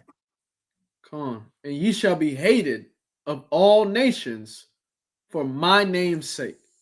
Just for believing, they're going to hate you, man. They're going to hate you simply for believing. God. Come on. Verse 10. And then shall many be orphaned, and shall betray one another, and shall hate one another. So like many shall be offended. Come on, verse 11. And many false prophets shall rise and shall deceive many. And because iniquity shall abound, the love of many shall wax cold. The love of many shall wax cold. The love of many shall wax cold. That means you'll see somebody on the side of the highway broken down, unless it's a woman with her ass turned up in the air, you keep going. Could be an old man. Yeah, I mean, they broken down. You don't see no more good Samaritans because the love of many has already waxed cold. You just rock. And you know they don't have money for a AAA because Trump just reinstated their student loan debt and messed their credit up. So now they can't even afford AAA anymore. And you just shoot right. Damn, I'm glad it's not me. You drive right by him. No more good Samaritan because the love of many has waxed cold. Go ahead. Verse 13. But he that shall endure unto the end, the same shall be saved. Those are the only ones that's going to be saved. Not those that come in and then fall back out. But he that endure unto the end, the same shall be saved. So, actually, to follow up with what you just said, I also wanted to know, it speaks on only 1/3 is gonna be saved. So would that 144,000 fall into that? Is that part of that, or is that the complete number? Well, no, the 144,000 are just the anointed. That's the elect. They're going to be saved first. They're going to be saved first. It's going to be more than 144,000 saved, but they're going to be saved first. Those are the elect. Con. Yeah, that's symbolic, though, right? Is that's What do you mean symbolic? No, that's a real number. Yeah, that's a real number. 12,000 from each tribe. Yeah. Yeah, there's no allegory about that. It says it right there in Revelations.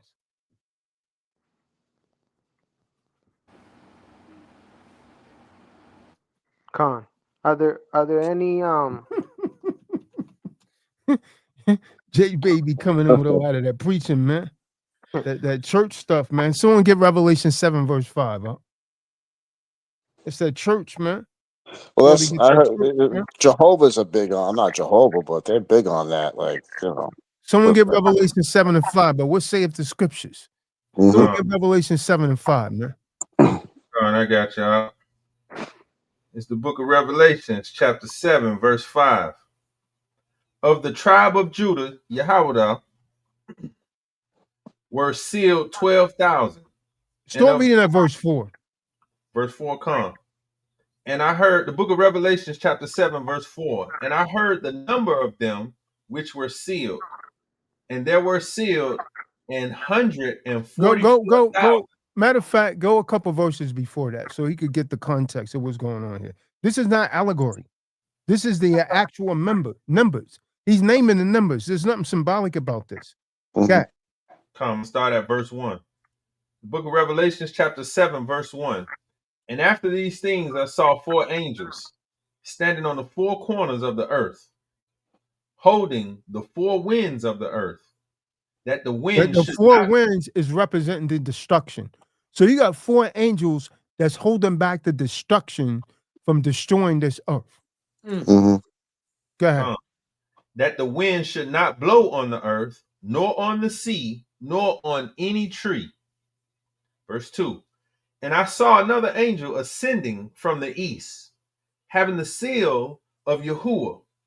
And he cried with a loud voice to the four angels, to whom it was given to hurt the earth and the sea, saying, hurt not the earth, neither the sea, nor the Why? trees. Why? Go ahead. Why?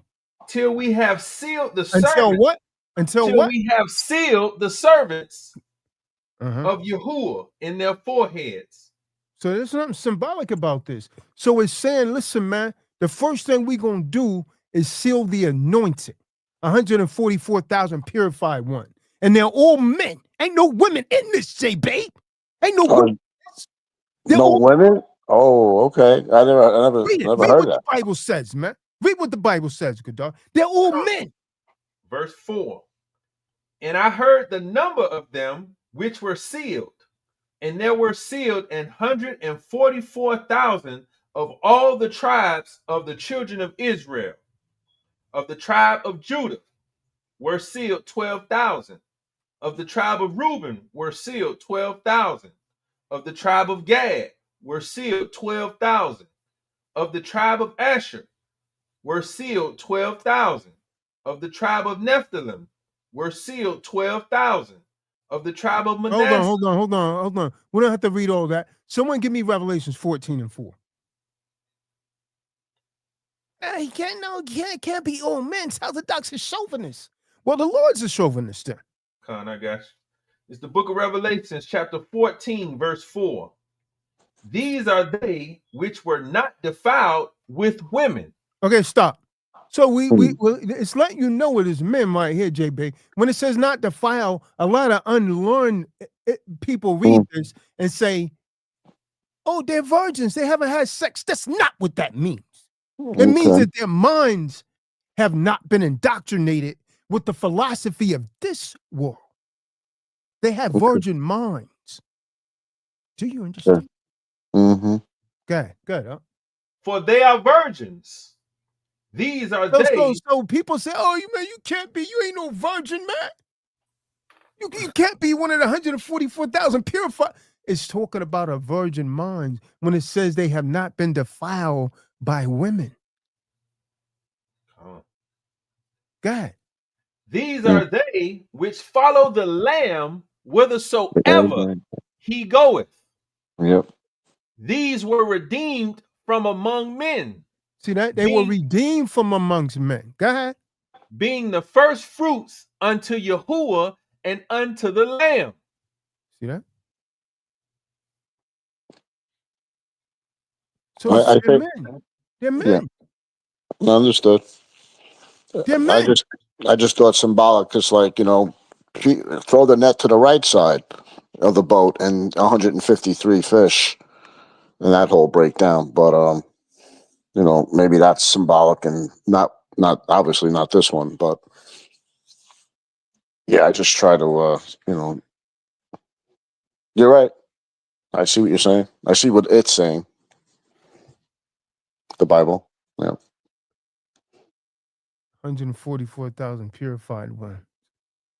They're men. Well, Eve hate that thing, boy. Hey, that's not the same. Well, would that coincide with how much longer, like under the altar, and until the sealed in their foreheads? It's a different verse than the one Kedar was reading. I'm not sure what you're referring to. Now, Kahan, are there any other clear signs that lets you know you're part of the anointed?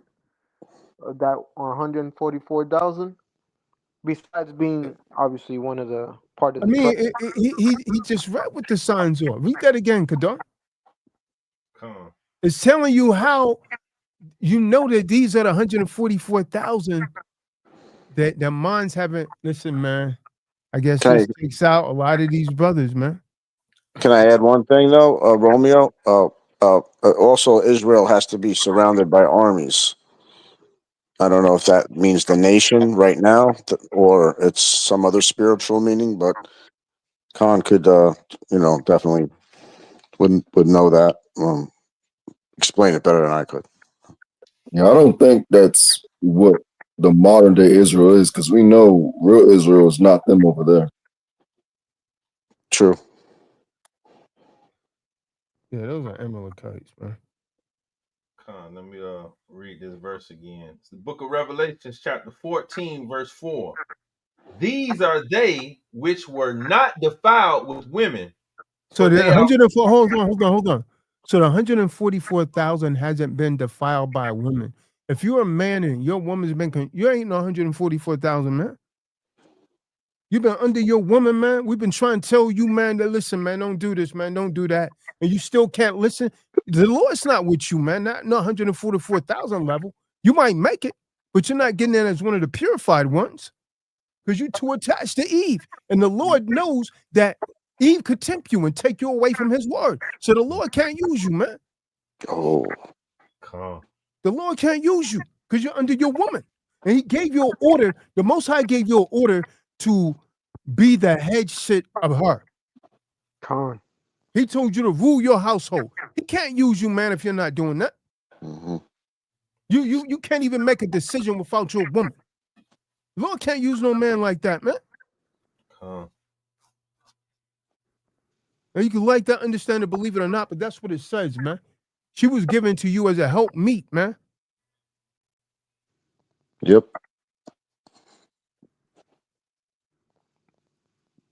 Kahan. Come. Then it goes on to say, for they are virgins. These are they which follow the Lamb whithersoever he goeth. Come. These were redeemed from Hey, among man. men. Hey, if the Lord say you, listen, man. Hey, Come. Benaiah, leave your Kia right there and follow me. Go. Benaiah said, hold on, man. Oh, God. Well, I do it later, man. I'm trying to get me a Ford Ranger. The dead bury the dead. I'm trying to get me a Ford Ranger. Uh-oh. I gotta be able to drive around Little Man. Well, he done told Father Doc that before he could finish his sentence. I'm gone. Like one of them cartoons. I'm gone. Come on. Let's go. Before he could finish his sentence. I am faster than a pew. Come. And then, as you were saying that out, what came to mind? Sell all you have and follow me. Yeah, that's what he told Peter and the apostles, the Sell disciples. all you got and follow me. The rich man. Hey, you The rich boy. man said, I can't do that. Camel to jump through the eye of a needle. I worked very hard for this. Tell Benita, go and crash your computer that you just built. Shut down that internet and follow me. Oh. Right after he finished setting it up.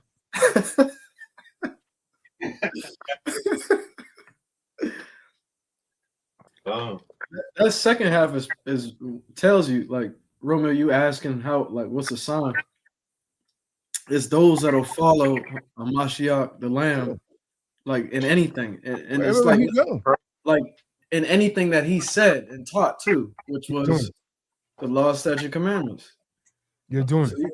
you got to be doing it, yeah. Yeah, Kahan. Right after you wrote that book, man, you gotta let it go, man. Let it go. Let it go, then, man. I write a lot more books, man. I'm gonna write the book in Shemayim how a lot of people didn't make it. Man, I try to warn him. But the JJ was just too much. Hey, you still writing books? Yeah, forevermore. Khan. What happened to Benaiah? I don't know, man. Check with his Eve. Where's he? Check file 13. Where's that? You gotta go 7 layers down. They tell me the store's getting a little warm the closer you get. Like if a JJ that has an STD, it's gonna burn you up.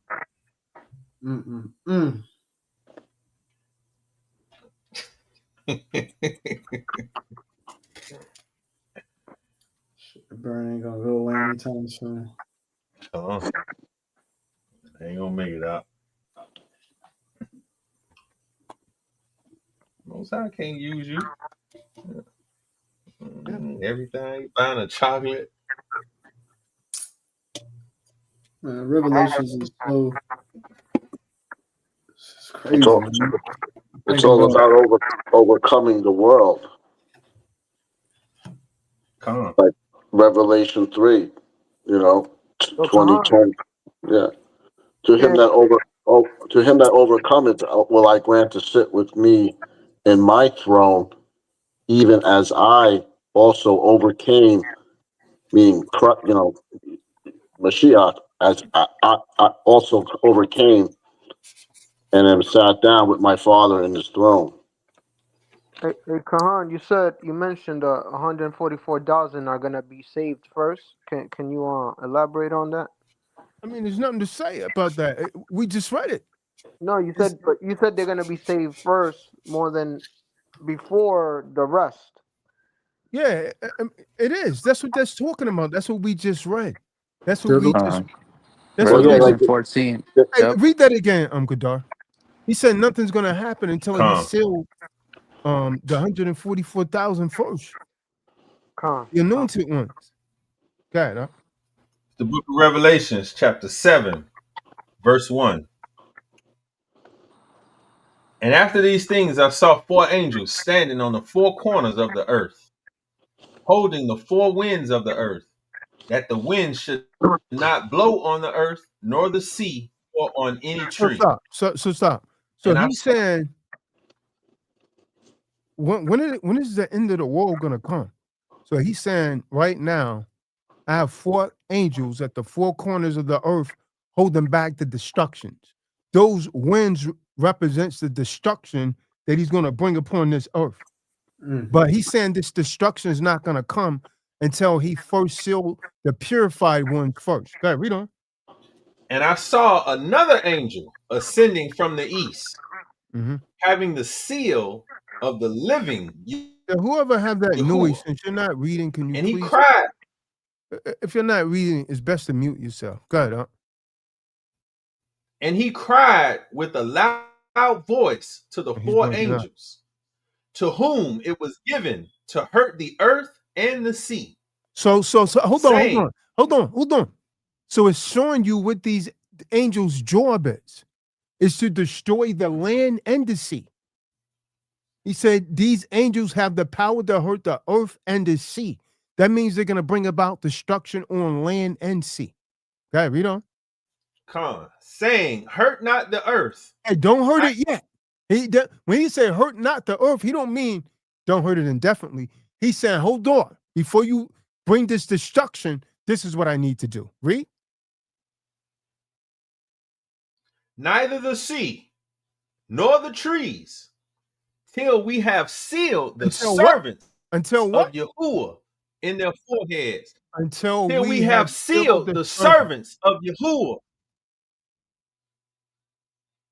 in their foreheads. And I heard the number of them which were sealed, and there were sealed 144,000 of all the tribes of Israel.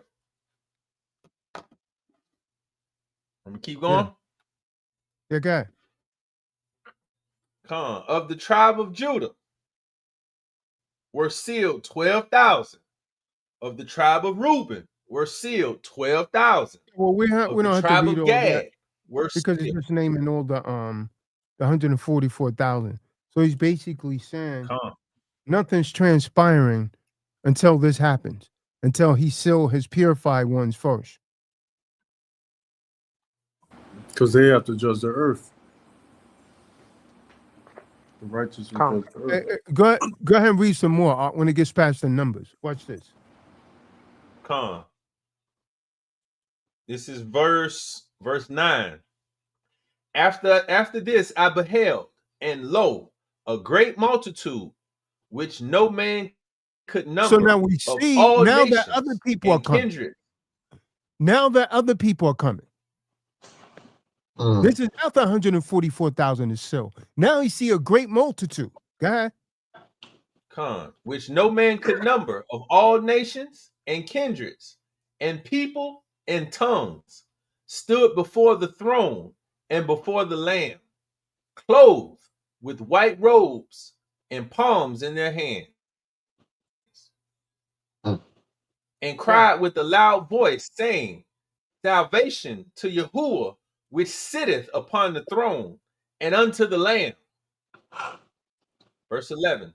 Listen, and all the hold on, angels stood around. if you're not reading, please mute yourself because there's background noise. I'm coming from someone. It's probably my 6th time saying that. Go ahead. Verse 11. And all the angels stood round about the throne and about the elders and the 4 beasts, and fell before the throne on their faces and worshiped Yahuwah, saying, Blessing and glory and wisdom and thanksgiving and honor and power and might be unto Yahuwah forever. And one of the elders answered, saying unto me, What are these which are arrayed in white robes, and whence came they? And I said unto him, Sir, thou knowest. And he said unto me, These are they which came out of great tribulation, and have washed their robes, and made them white in the blood of the Lamb. Therefore are they before the throne of Yahuwah, and serve him all day, serve him day and night in his temple. And he that sitteth on the throne shall dwell among them. They shall hunger no more, neither thirst any more, neither shall the sunlight on them, nor any heat.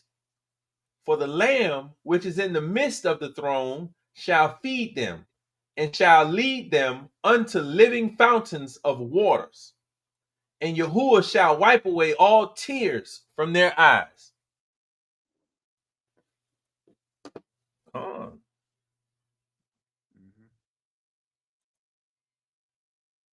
Yeah. Beautiful.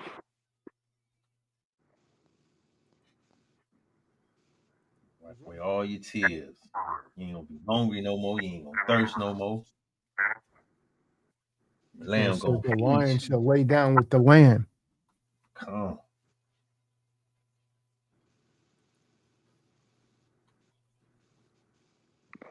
Yeah, that was pretty clear.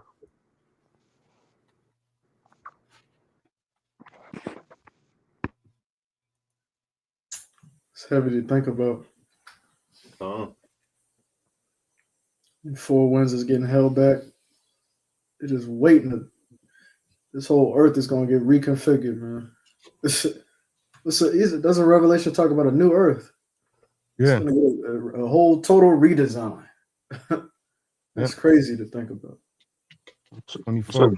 Jerusalem coming down from heaven. Like from the sky.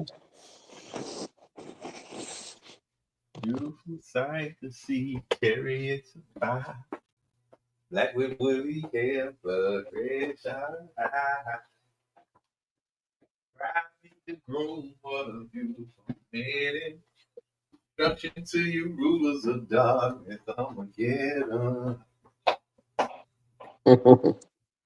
Nice.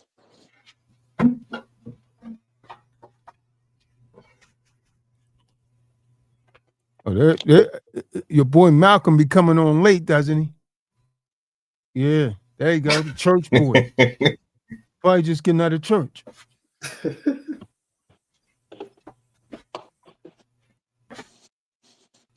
Wise words weren't spoken by Richard Birch.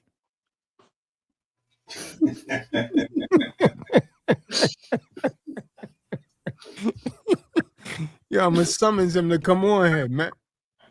Hey, remember yourself, I'm gonna let you talk, man. But if you start going off, wise words weren't spoken by Richard Birch. Speak life.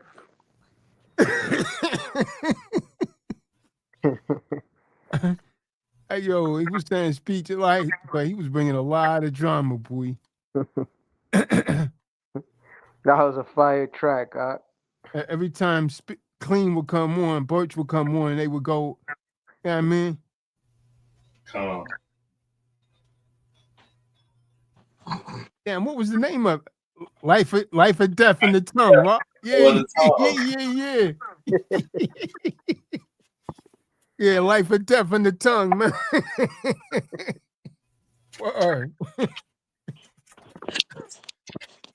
You can uplift the words of or I'm gonna let you talk, man, but hey, if you go off.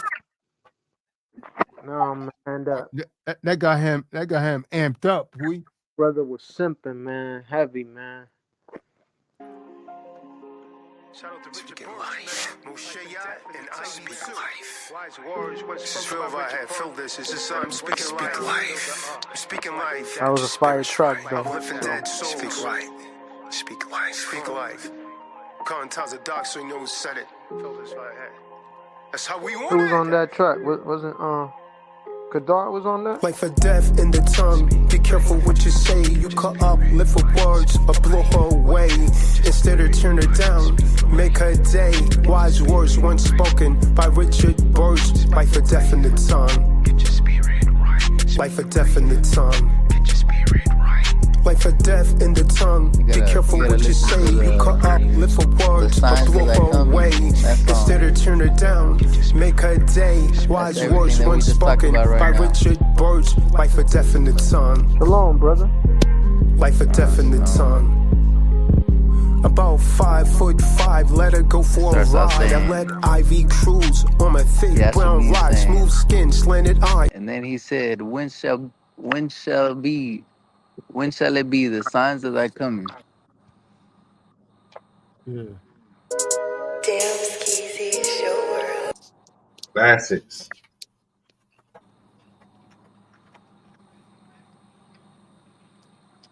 Rude boy.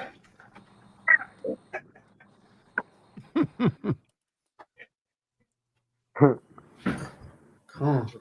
hook on that, man. Songs that are coming that was it, man.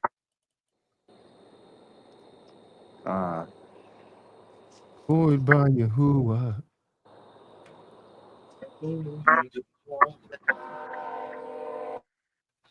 Yeah, I forgot about that joint, man.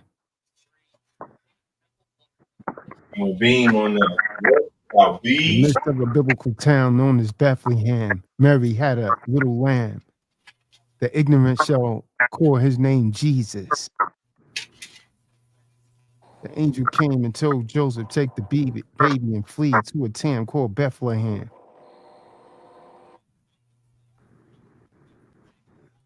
Yeah, man. Employed by Yahuwah. Damn, I forgot about that joint, man. I don't even remember which one it's on. I think you still got that one on YouTube. Sons of Thy Coming, man. It's the I've name been of the on joint. Sons of Thy Coming, right? Yeah, I think that's what it's called. Yep. Yeah. It's the name of that song, Kadar. Is it the Sons of Thy Coming? Um, Or yeah, or come, maybe tell us. employed, How's that coming? or maybe employed by Nice. Yahweh. No, it's the Sons of Thy Coming. It's the name of it. Sons of Thy Coming. No man will know the time nor the hour. Ezekiel prophesied about Gog But and we, Magog. but we do know the sign. Yeah.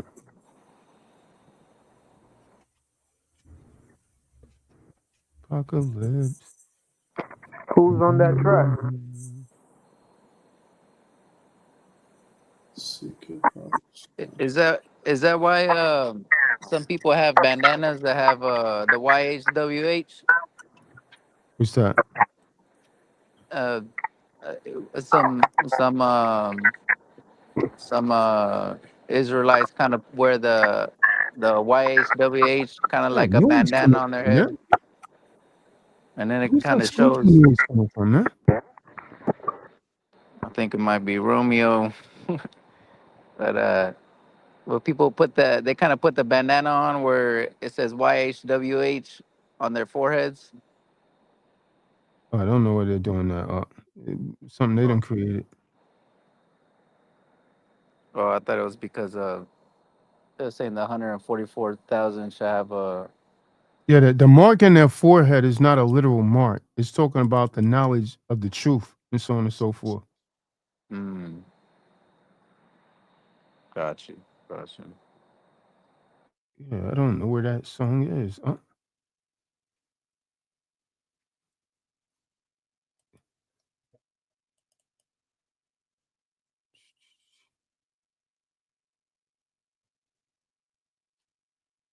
Yeah, these energies I've been attack. on I my can't find that job. song. Hmm. You got it on YouTube on your the music playlist. Really? Yeah, I think that's where I usually listen to it on the playlist where you have your songs on there. Yeah. I should have had this song though, man. Song we I uploaded there. Obituary still standing.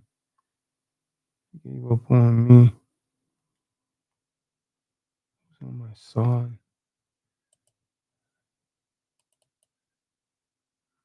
Empowerment. Yeah, that Elijah he was talking, but they never came on.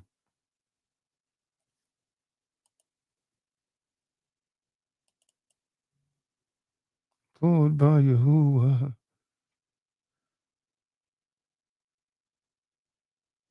As the mother, so is the daughter. That dude wrote that damn hook and killed himself, man. Oh, Man, Wow. Who's that? Who killed himself? fine. Stefan.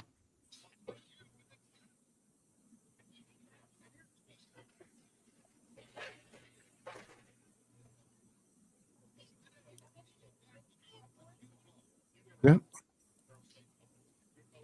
Wrote that hook. That means he had that old plan, man. This is a coward move, man. You can't talk to someone, man.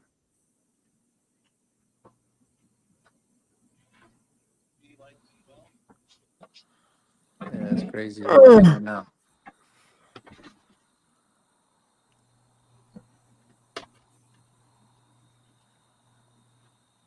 They got they got that song on Cash Rules the album. Yeah, I just found it. Okay. I've been on my job.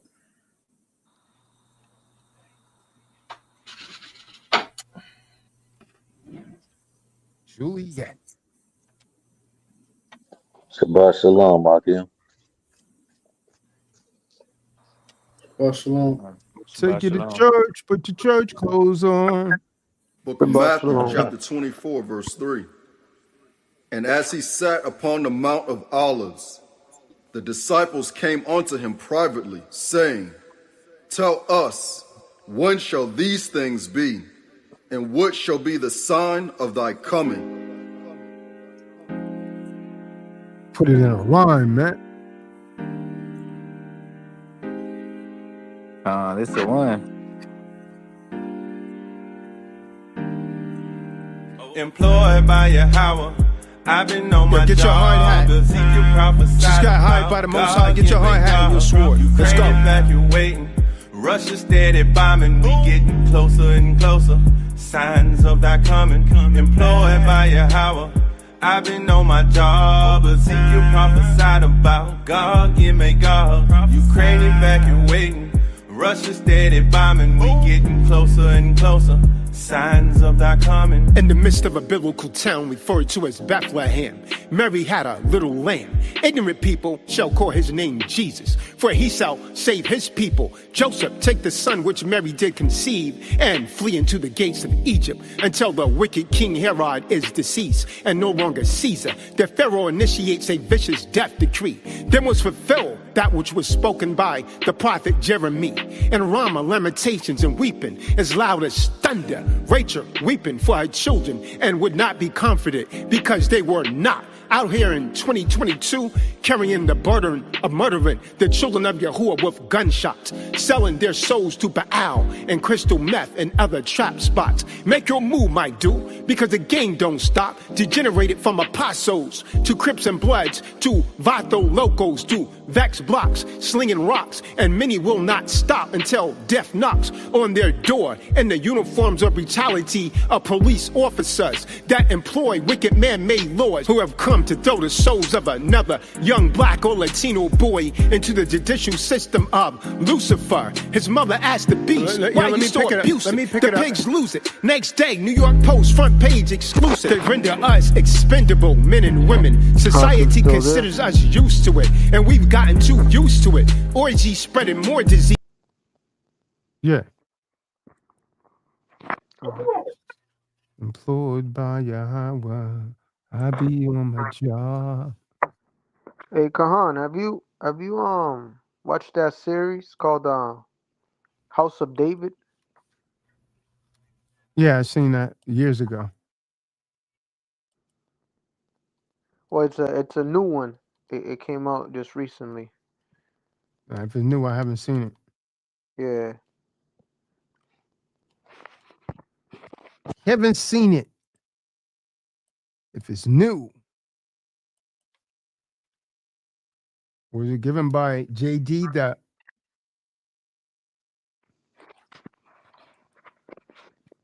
Shut your mouth, boy.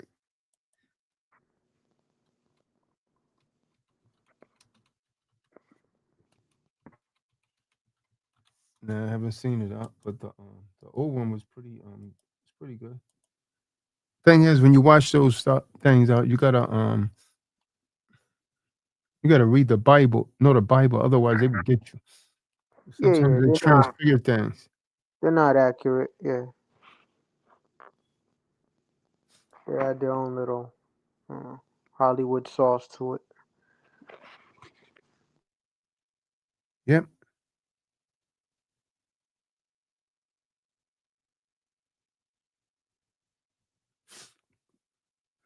The woman does your woman grab her phone as soon as she open her eyes?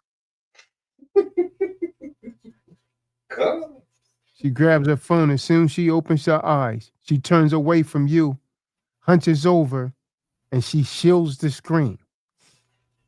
The phone becomes a treasure chest, guarded more fiercely than anything else that she owns. Boy, man, I'm making a lot of hearts start jumping all over again, boy.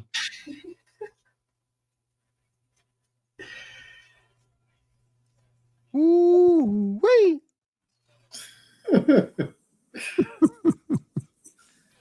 Hey, laughter silence, man. Why? Because when she's emotionally invested in another man, he takes over her first and last thoughts each and every day. That morning phone check. It's not just scrolling. It's an urgent craving to see if he messaged her overnight to continue conversations that kept her up late while your dumbass was asleep, Negro. Negro.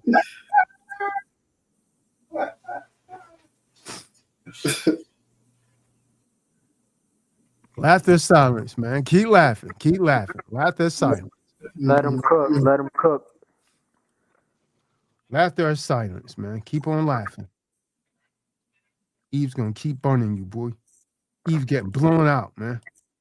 She bringing another. That's why as soon as she come home, or as soon as Eve get in the house, or as soon as she take clothes off, she could already be in the house because she's wet. And as soon as she take those clothes off, she wash them because she don't want you to see anything, and you don't expect nothing. Nasty Eve, boy. Getting excited over that.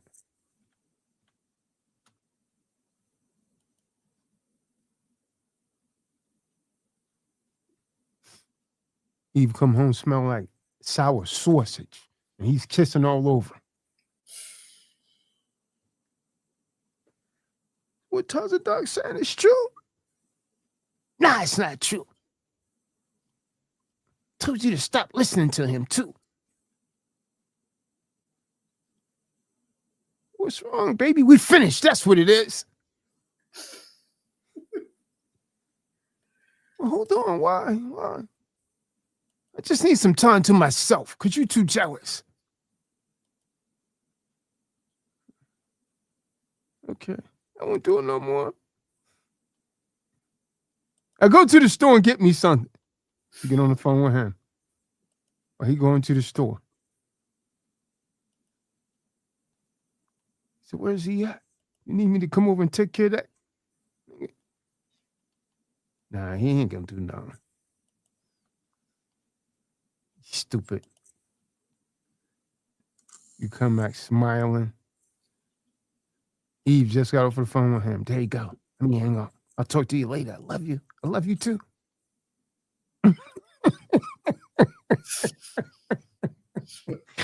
You come in the house and Eve give you a kiss. All of a sudden she happy because she just talked to this dude and you think it's because of you.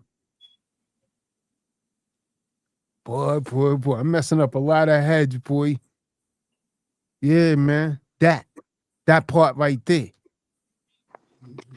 That part right there, man. Go and check her Facebook, man. Go and check her social media. Let me tell you something, brothers. Eve doesn't need to go outside to cheat now. She'll do it right in the house. Right on social media. She in the bathroom a long time doing sexual videos. Sending him sexual pictures of other JJ. You said, what's taking you so long?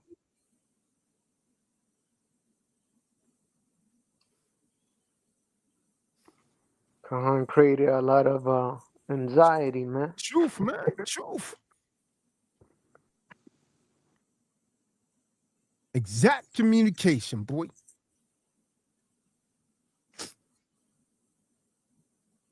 Wow.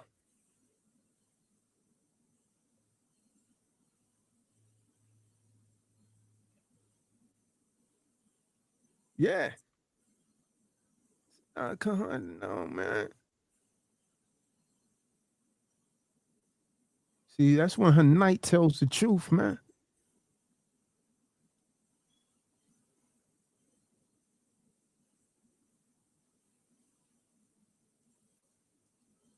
The morning and the night, man. Jake can't get no rest.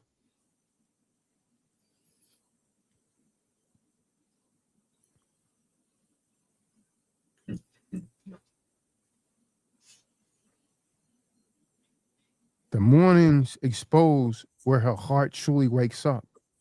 But the night, they reveal where her soul really rests. Yeah.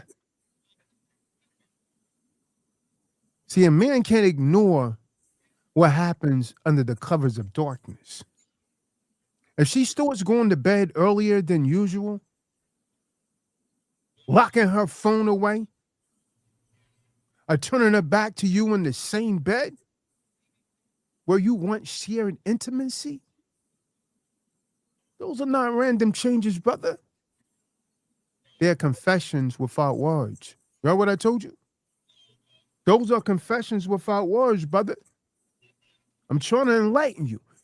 And once the safest space between you and her, is now the silent battleground of her divided loyalties. See, you'll notice it in her excuses. I'm tired. I don't feel well. Maybe tomorrow. See, each dismissal, it chips away at intimacy. That same intimacy wants to find your bond. And you're left with rejection. But the dude that's banging her out, someone else is receiving the passion and energy that used to belong to you. I'm trying to wake you dudes up, man. This fight here is real. Now, I trivialize it a little bit, but this is real. 78% of you dudes are getting cheated on right now. 78% of women that commit adultery don't get caught. This is the gospel truth, bro. I said, I don't like him. Every night he been talking about this stuff, man. Some of you didn't even want to lower gun. So here's the truth. The night don't lie. A woman who's has emotionally or physically checked out, she can't fake closeness, man. When the lights go off, her body language, her distance, and her excuses all scream the truth that she refuses to say out loud. She doesn't want you to touch her. If this sounds familiar to any of you, get the hell out of the relationship, man, before you get crushed with her leaving you first. That's what I'm going to tell you. That's what I'm going to tell you, bro. Silence like glass. God. I said, damn, that damn Kahan speaking some truth, boy. Bring it out. This done cut a lot of people that didn't think it was going to cut them. I said, whoa, damn, Kahan, wait just a minute. My woman doing that. The other ones that didn't think it was going to cut them. Wait. What? You know how I know, Kadar? Because they all done goddamn quiet. They all got quiet. Hey, yo, man. Listen, man. Listen, I ain't gonna call D authorized representative Val. I'm just gonna say he was like, yeah, she usually go to bed at 7. I said 7. Oh no.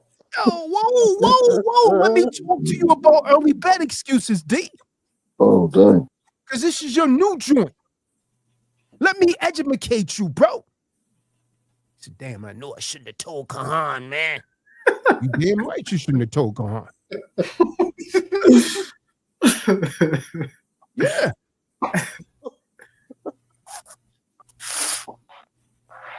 See, this is when her nights tell the truth, man. This is when her nights tell the truth. All right, watch this. If you got a woman, now come on, woman, y'all. What woman you know is going to bed at 7 p.m.? Grown woman. None. 7? Nah. Well, the authorized representative said, yeah, she usually go to bed at. I said, whoa, 7? Hey, we got to get up and go to work at 3. Let me deal with that early bedtime excuse, man. Let me enlighten you, D. Well, this is gonna break up your relationship before it gets started. But I gotta tell you the truth, brother. Otherwise, I wouldn't be your brother. See, she starts heading to bed much earlier than usual. She's claiming she's exhausted. But instead of resting, but she has it muted, so you can't hear it. You come in from time to time, checking on it, because you're starting to feel a little insecure. Your gut is telling you, hey, something ain't right. But you come in there, she pretends she's asleep. She pushes the phone under her pillow when she hear you coming. You're simple behind coming in and give her a kiss. She looks so cute. And you walk back out. She pulls the phone back out. And she's saying it's stupid. So she starts heading to bed much earlier than usual. She's claiming she's exhausted. But instead of resting, she stays awake and she's scrolling through her phone. She's hiding the screen each time you come around, hiding it from you. See, the bed becomes a cover, D. It's not for sleep, bro. Not that early. But for secret conversations. And if you try to join her, she suddenly becomes irritated. Know what I'm talking about?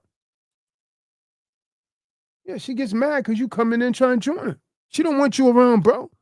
She's already emotionally detached from you. You don't get it. Now you're going to force her to tell you. Your presence interrupts her private world. So you come, and then she turn her back to you. This is what I'm going to tell you, man. Body language is much louder than words. A woman who once curled up in your arms now sleeps with her back to you, bro. She creates physical distance, sometimes even placing pillows between you. You know what I'm talking about? And this shift, it's not accidental. This is deliberate. I know some of you going through this right now. You said, damn, boy, you got it, boy. I know damn well I do. See, it's the ruach. This is deliberate. It signal she's withdrawing intimacy from you while she's reserving it for the next dude. And the next dude is already up in there. So she's withholding intimacy. The excuses, they start piling up. I'm tired. I don't feel well. Not tonight. See, they might sound harmless at first, but when they become the norm,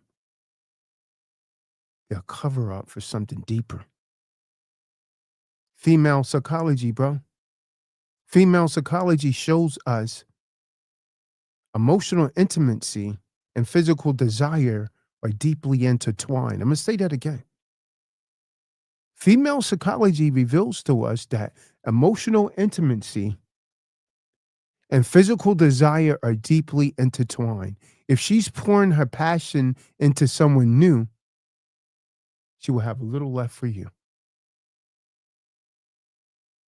The restless nights, the silent guilt. Sometimes guilt shows up in her restlessness. She's restless. She tosses and she turns. She sighs heavily. Or she stares into the dark with her phone in her hand. That's not insomnia, bro. That's not insomnia. It's you simping. It's an emotional conflict. She's laying next to you, but her mind, her heart are tangled with someone else. And so the weight of deception keeps her awake while you sleep beside her, unaware of any damn thing. And then finally, there's the late night escape. She suddenly develops a night routine. This night routine is away from you. She go and take them long, extended showers that Kahan Tazadak was talking about earlier. Late night errands. Sitting alone in another room under the guise of reading or working. But in reality, these are windows of secrecy where she connects with her hidden world. The night becomes a shield offering covering for her betrayal on you, Dodo. I hate to talk to you this way, but it's necessary. Then there's that vanishing touch. You notice the absence of the casual affection that you two used to have. No more goodnight kiss. No gentle touch. No warmth under the covers. These are just small things. They're powerful indicators. When a woman withdraws her physical presence at night, it's because her emotional presence has already redirected to someone else. Now, I know this hurts, man, but this is the truth, bro. Then she gives you what I like to refer to as the emotional cold front. You know how when the weather is real warm, Yahusha be, then all of a sudden they say, yo, a cold front is coming in. And it gets extremely cold. She gives you that emotional cold front. So that emotional cold front is conversations before the bed shift dramatically.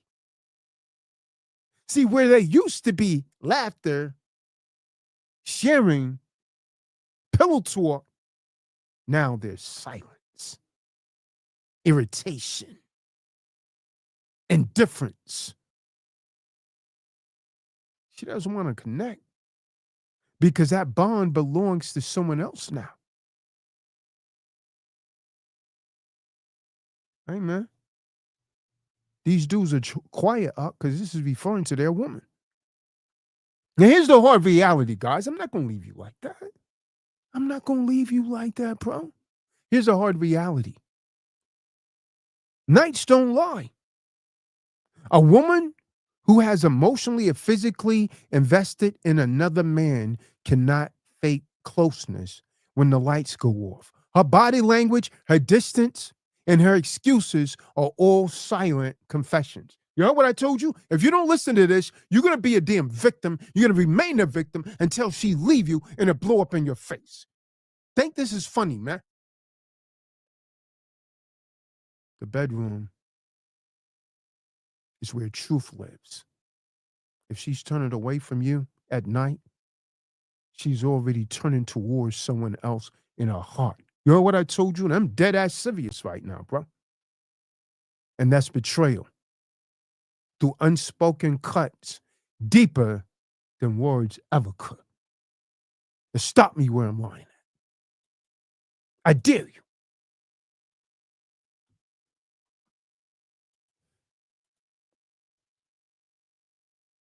It's the harsh reality, bro. It's the harsh reality. Yeah, you're a woman too. You're a woman too.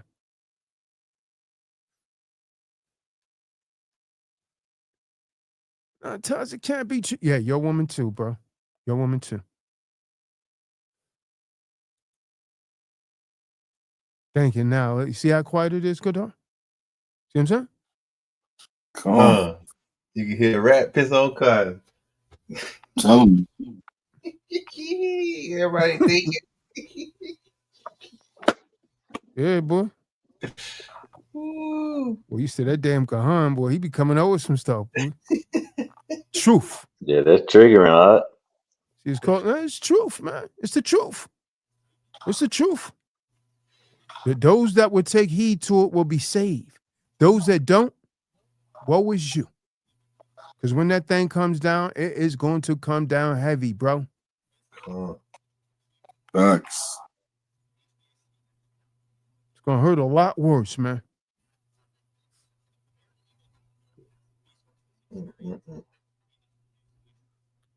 Get out where you can. It always feels worse when they leave you. Stop me where I'm lying at. That's a fact. Because now that's taking your self-respect and dignity. I mean, you know how many dudes I done counsel and told to leave, man? Nah, you don't understand. We got a lot of time. I see, yo, my man, she's committing adultery. We got a lot of time together. We got to put a lot of time in this. Whoa, boy. I see, yo, boy, you got it bad, bro. You got it bad, bro. Stop talking to me, man. All right, then. I got you.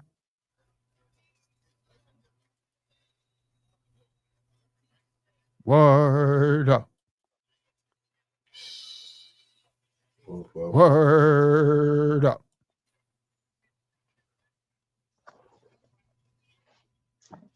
It can't be true, but it is. And then Jake is so simple, Kadar. It go to his woman. This stuff Kahan says true. You be doing any of that? No, baby, I ain't do that. You don't do that, baby. Come over here, baby. You know I love you. I love you. I love you. I love you. I love you. I love you. I love you too, baby. You better not do that. Okay. Yeah. Got him, bro.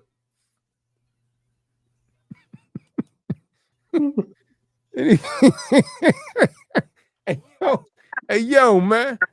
And then he come home early on Valentine's Day with candy and flowers. And you just hear someone say, no. Well, he done caught her. He's saying Kahan was right. No. Handing over your balls. Poster. Handing over your balls to Eve on a platter, man. Huh.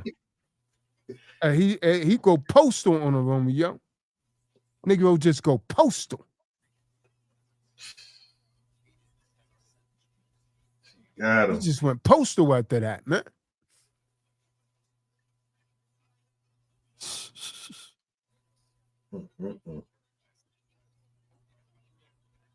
Well, that thing tear his ass up, boy. That pain, boy.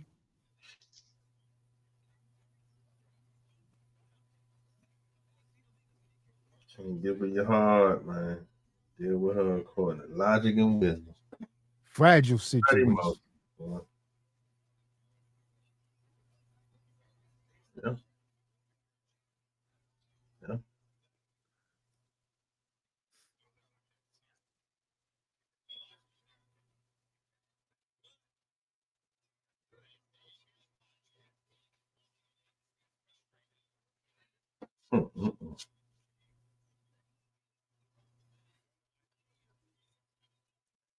Pain, boy. Pain. Weakness leaving the body. Love it.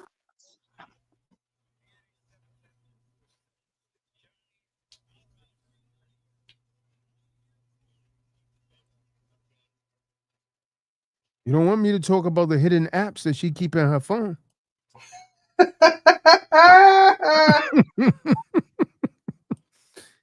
Hidden apps in her phone, boy. God. Boy, them secret apps, boy. You forgot I was a computer guy, but not. Boy, there ain't no calculator, boy. Well, that one just stirred Jadir up. Wait just a damn minute now. Whoa. I told him, hey, 3 days ago, Romeo, to ask for them phones. Yeah. Not one of them's done it yet. Not one up? Come on, man. Not one up. Gotta be at least one. Nice. I'm gonna do it when I go back over there. Smack him in the face and tell him to get out. The diabolical E, boy. Brothers are folding, man. Hey, man. They folding up like lawn chairs. Yeah. You listen to this guy, Kahan tells the doc, man. I don't like him. I don't like him. Why? Why didn't you like him? He's too harsh. I don't like how he sound. Well, what is it about what you don't like, baby? If you keep listening to him, we're finished. Uh-oh. All of a sudden, the brother don't be around anymore. Then he comes back around. Where you been, brother? I already know what it is. It's either a woman or jail. Always the same thing.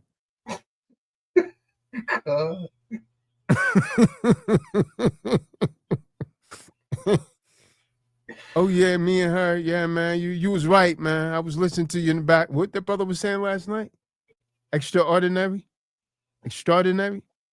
Yeah, Man, I've been listening to you in the background, man. You was right, man. This stuff saved me. yeah. You never know who you talking to, bro. You know what I mean? Calm. Boy, I tell you. Listen, man. If you're with Shorty and she's extracting your resources, the least you could do is find out if Shorty's on the up and up. That's all the brother's saying. That's what I'm saying, bro. Listen, man, this is a fact, right? Now, all jokes aside, if a woman is being loyal to you, that woman is not cheating on you. That woman don't give a damn about you looking at her phone. But here's the thing. You have to ask her when it's unexpected. Don't let her listen to Kahan tell the doc. And then you're simple behind go, you know what I mean, and you asked her for the phone. Nah, man, it has to come unannounced. Unexpectedly. You know what I mean? So she can't plan. But even if you do ask her, the more craftier Eves, some that's technical savvy, they got certain apps on their phone to hide this stuff. Maybe I should talk to you about that, or maybe I should wait until you get the book. Yeah. First book Benaya's gonna buy, boy.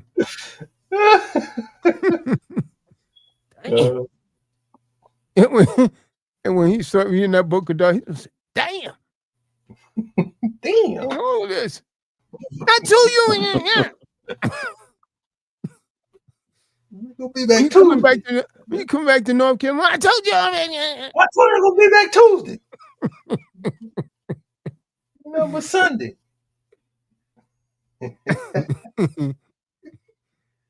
Well, he's going to check her apps. He's a computer guy, but I'm going to put him up on some apps, man. But he's not thinking about it. No. Tell me Khan's right, man. No. Hey, she got Spotify, and these Negroes think she's just using it for music. You want me to teach you guys about that, man? She's not just using Spotify for music, bro. She got you, boy.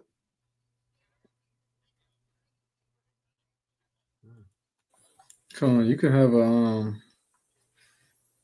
you can basically have two versions of the same app.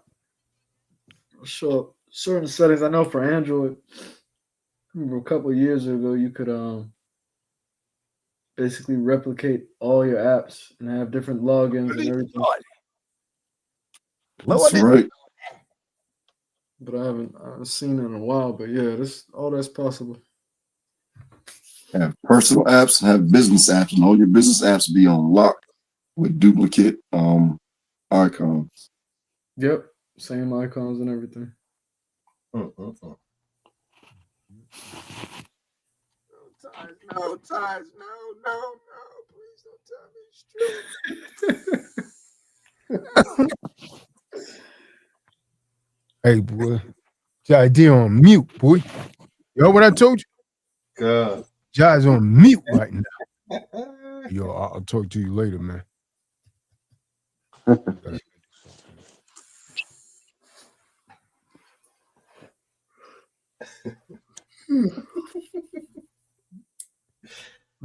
Secret apps.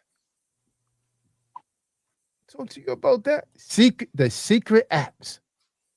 How Eve hides her digital affairs. Chapter 4 in Kahantaz's Doc's book, man. That's the land.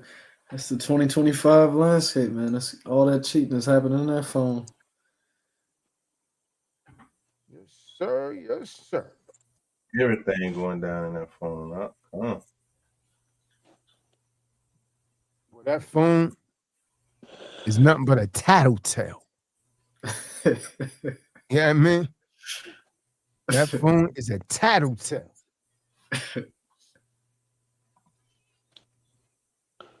Funny until the doc starts bringing it out. After the laughter come tears. Mm. Well, why I had to listen to Tom? I thought we was talking about the Bible. Yeah, we still talking about the Bible. God.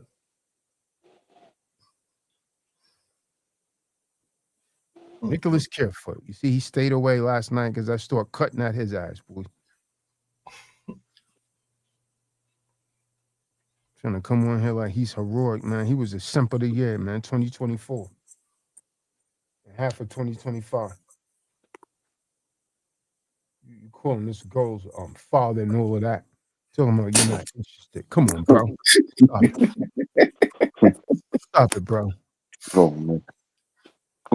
You're not interested, but you calling her father and all of that.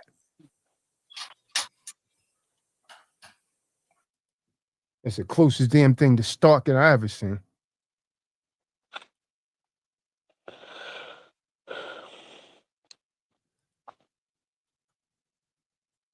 Yeah, Malcolm, man, I hate to do it to you, bro. Hate to do it to you, bro. Let me talk, man, for a minute about these hidden apps, man. Any of you brothers, you know if your woman got signal in her phone? I'm gonna talk to you about that.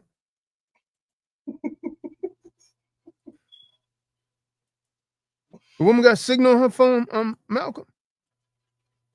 Nah, man, we just go to church together. Nah, My I don't woman. have a rib right now. Yeah. Them church girls, boy. I heard they wild with it, Malcolm. They get Nah, I be jiggy with staying it. away, man. I'm trying to stay focused, man. So listen, man. There's a new type of cheating happening in this digital age. And most men are blind to it. Now, if you think checking her texts and calls, like the doc's been talking about the past couple days, checking her call logs is enough, you're behind, bro. You better go and get Benaiah to teach you a class. Women who want to hide an affair, they use apps most men have never even heard of. I know. Ashley Madison. Man, that ain't no app, man. You don't. That's a date. Come on, date, babe. You don't. This is not your expertise. That is a dating site. Anyone would know what that is. I'm talking about hidden apps that men. It may be wise for you to listen, JB, because you might find out your Eve is doing this. I'm not talking about no straight dating site. I'm talking about things that they use to hide who they're texting that's encrypted. That's what I'm talking about. But let me talk. Now, the reason I know these things is because I was one of the dudes helping some of these Eves set up these secret communications. I used to work in IT for 10 years. Huh? I have a degree. I'm a Microsoft certified system engineer, A+, Network Plus. I was the one helping them set it up, these secret communication systems in the past. Now, there are 5 specific apps you need to watch out for, brothers. Mm-hmm. Mm-hmm. Mm-hmm. Well, tomorrow, Lordy, we going on down yonder. I came back just in time. Remember 54? Remember 54? There's what you call it? Denzel.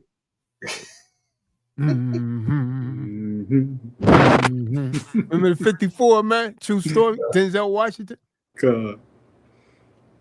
We need some new shoes. When we gonna get the blue suits? Hey, Snowflake. It's a classic, man. It's a classic. Word. Well, nobody do it like Denzel, man. He's still doing it. Ah, man. 70 years old. Shalom. What's the 5? What? You said it was 5 apps. What's the 5 apps? Oh. Now, before I said it does 5 apps, I mean, before I go over the 5 apps, I have to get you guys more emotionally involved. Here we go. So when you get off the phone, you're going to either be enraged or your heart's going to be racing. Because I know at least one of these apps. You remember I said this. I know at least one of these apps is on your woman's phone. You can remember I said that. You can say, damn, he was right. Then you can start believing everything. You can say, damn, that damn Tyler Doc was right, boy. But you're not going to come back and tell me because it would be too embarrassing. But I get it, bro. I get it. I get it. And there are 5 apps, Romeo, that you need to watch out for. And I guarantee, at least one is already on her phone. And it's being hidden in plain sight. And the 4th one on this list, I guarantee that 90% of wives with relationships are using it. And they're probably disguising it as something innocent right now. Know what I told you? He said, nah, man, my woman ain't doing that, man. I'm listening. It's a Benaiah saying, nah. Hey, Benaiah texting her in the background now.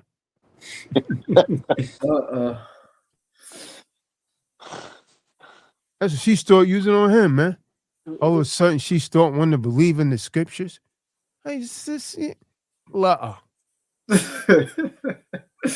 Yeah, you got this? La. That's later when that's years down the road, though.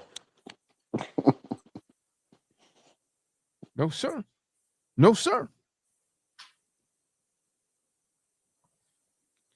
Now,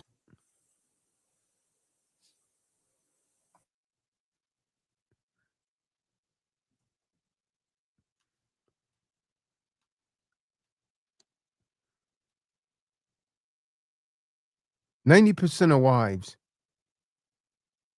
that has a secret relationship are using this one particular app I'm going to tell you about, but it's disguised as something innocent right now.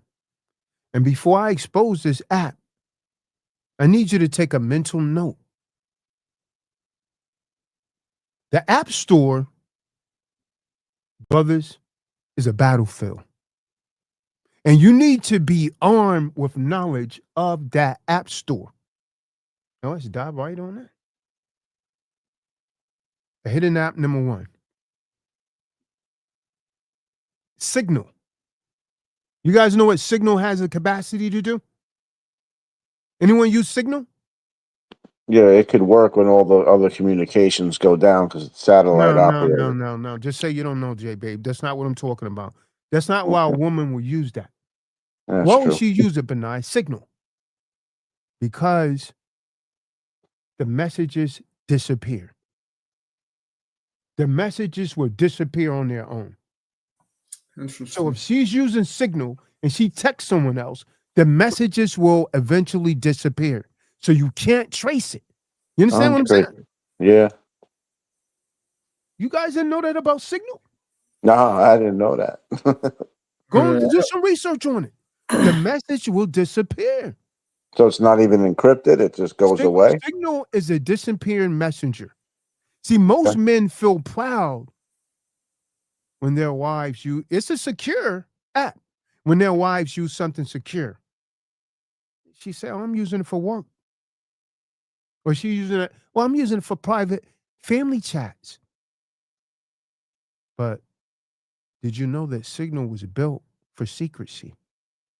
She'll tell you it's for business or family, but it's a disappearing messenger.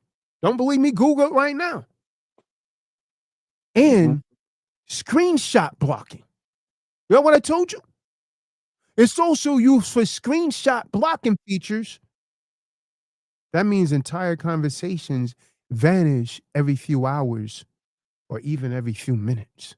You can't trace a damn thing she does on that, boy. If she got Signal on her phone, she cheating on your ass. If she got Signal on her phone, but you never see her work discussions on Signal, she cheating on you, bro.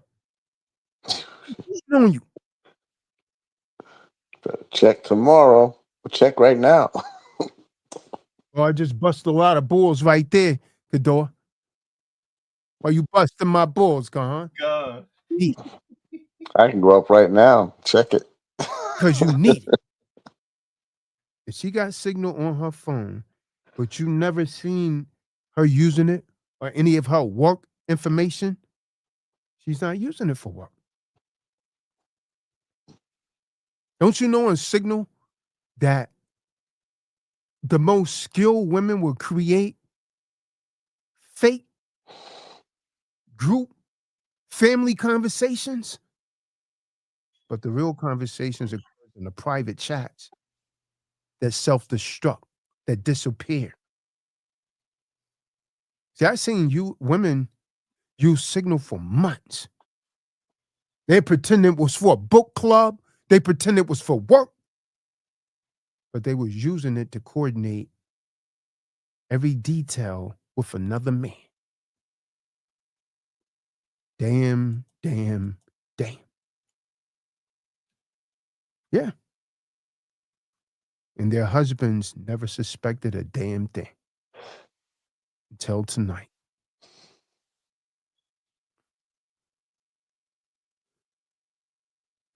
And then there was silence because Tazadak gave him a signal. Signal.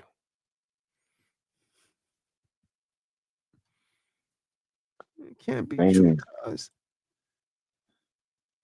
Don't leave us like that, man.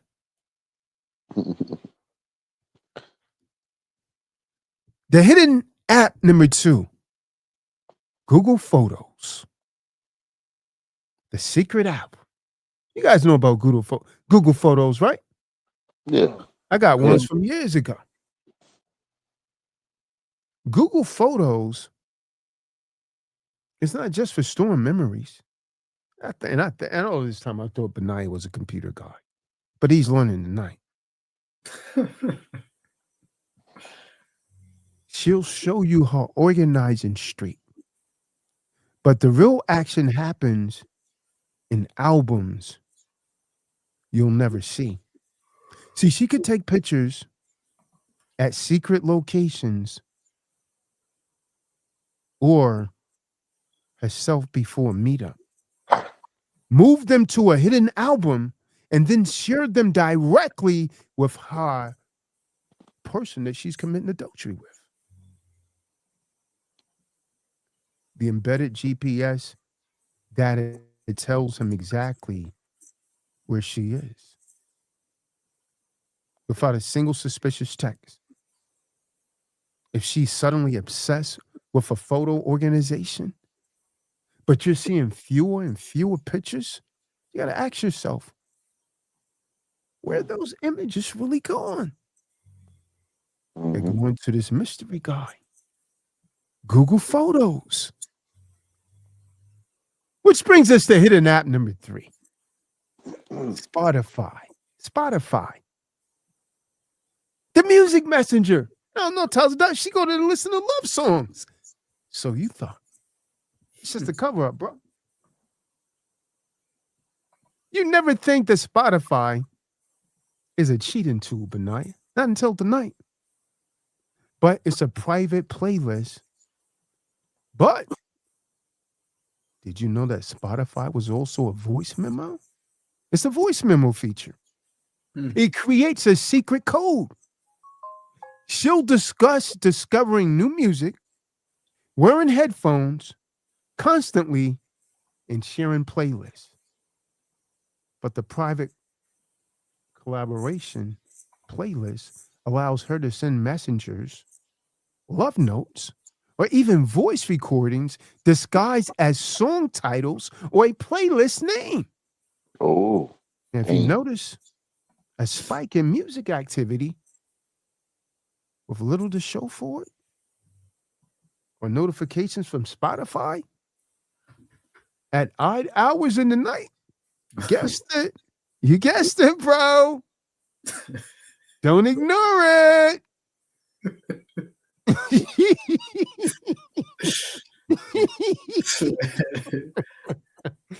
Oh man. No, Taz, it can't be true. Oh yeah, oh yeah, oh yeah. Oh yeah. Oh man. Damn. Idea. So what's the 5, man? Give us 5. That's only 3. I'm running them down. Suffer in peace, man. Suffer in peace. Suffer in place, man. Suffer in place, man. Suffer peacefully.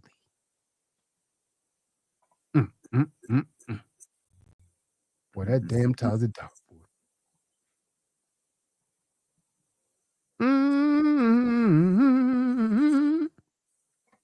Secret accounts, man. These apps.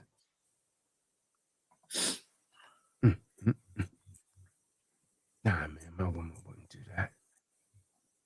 Nah, she couldn't do that to me. Mad deception. PayPal. You said last night, check her PayPal. Romeo. Check her PayPal. Maybe I should talk to you about that.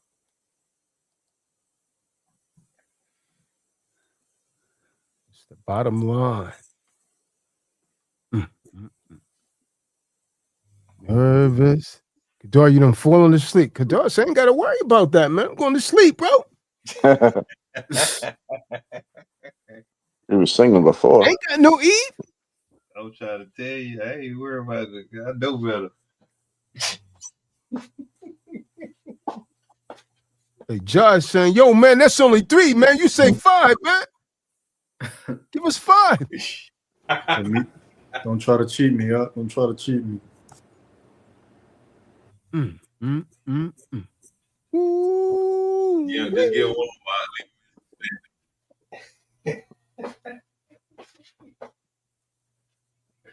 That's the bottom line. Lordy, Miss Claudia cut my legs and called me shorty.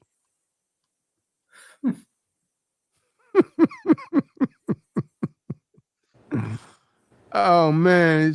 Mess Benai up with that one, bro. App number 4. What could possibly be number 4, man? Well, the app number 4, I'm going to use 2 in conjunction. Because you would never think of this one. You would never think Eve is using this. But app number 4 is Uber and Lyft, the transportation cover. So now we enter the realm of the physical deception.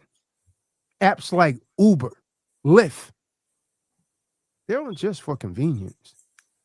They become the perfect alibi system for secret meetings. See, the trick lies in multiple accounts. She tells you she needs a separate Uber profile for work expenses. She don't want the same one you have. Or to stay organized for taxes. That sounds really responsible, right? Now, most dodos husbands, even encourage it. That's the genius of her cover up, because most guys are going to encourage this. It paints her as financially disciplined while she's building an invisible transportation network. Now, how does this work, Taza? What the hell you talking about, bro? Watch this.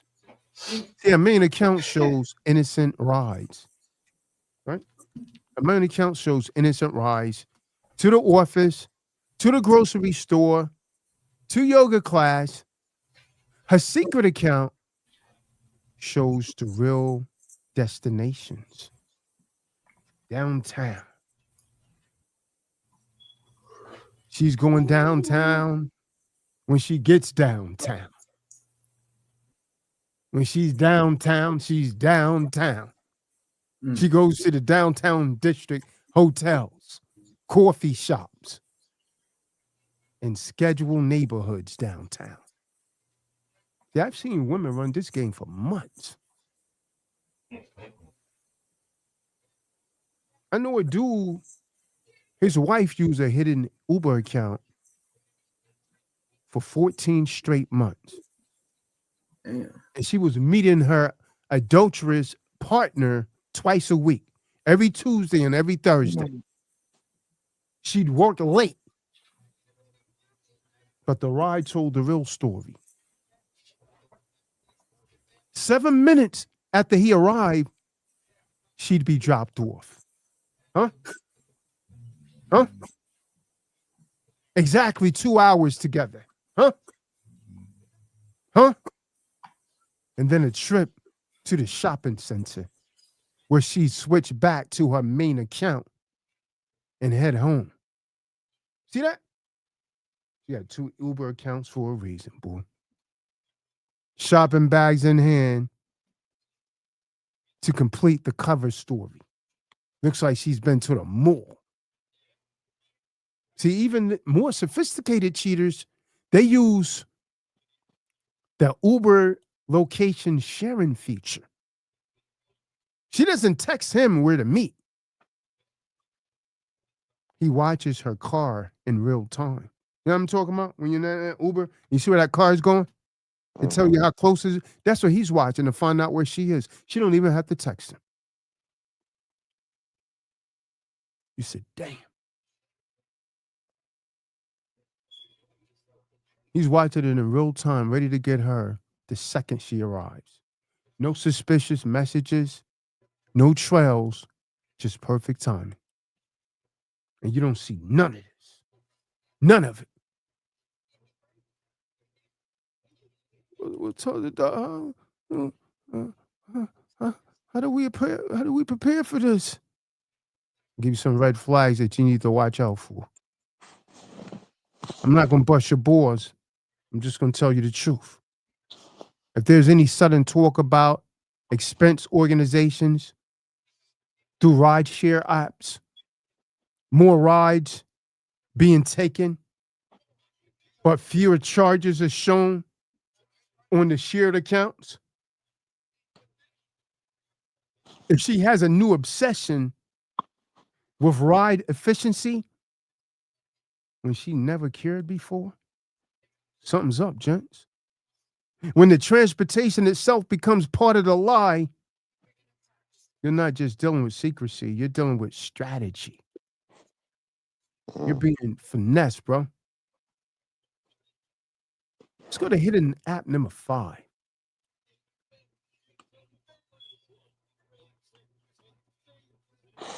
Venmo and PayPal. This is the financial veil. Venmo and PayPal. So how she used that? Tells it up. You just shut up and listen, and I'll tell you in a second. So the final app category is the lifeblood of any adulterous relationship, any affair, money. See, affair doesn't survive without resources, right? Why? Because you got to have money for hotel rooms, dinners, gifts, gas. But how do you hide these expenses without raising suspicion? You enter Venmo, PayPal, and similar finance apps. See, She frames it as a financial responsibility. I don't want to track small expenses neglectfully. So I want to track small expenses better. Or it's easier to split costs with friends this way. It sounds harmless. You go for it. Sounds reasonable. Sounds rational. Even it sounds like it's something to admire. But the truth is that these apps create a shadow economy for the adulterous relationship.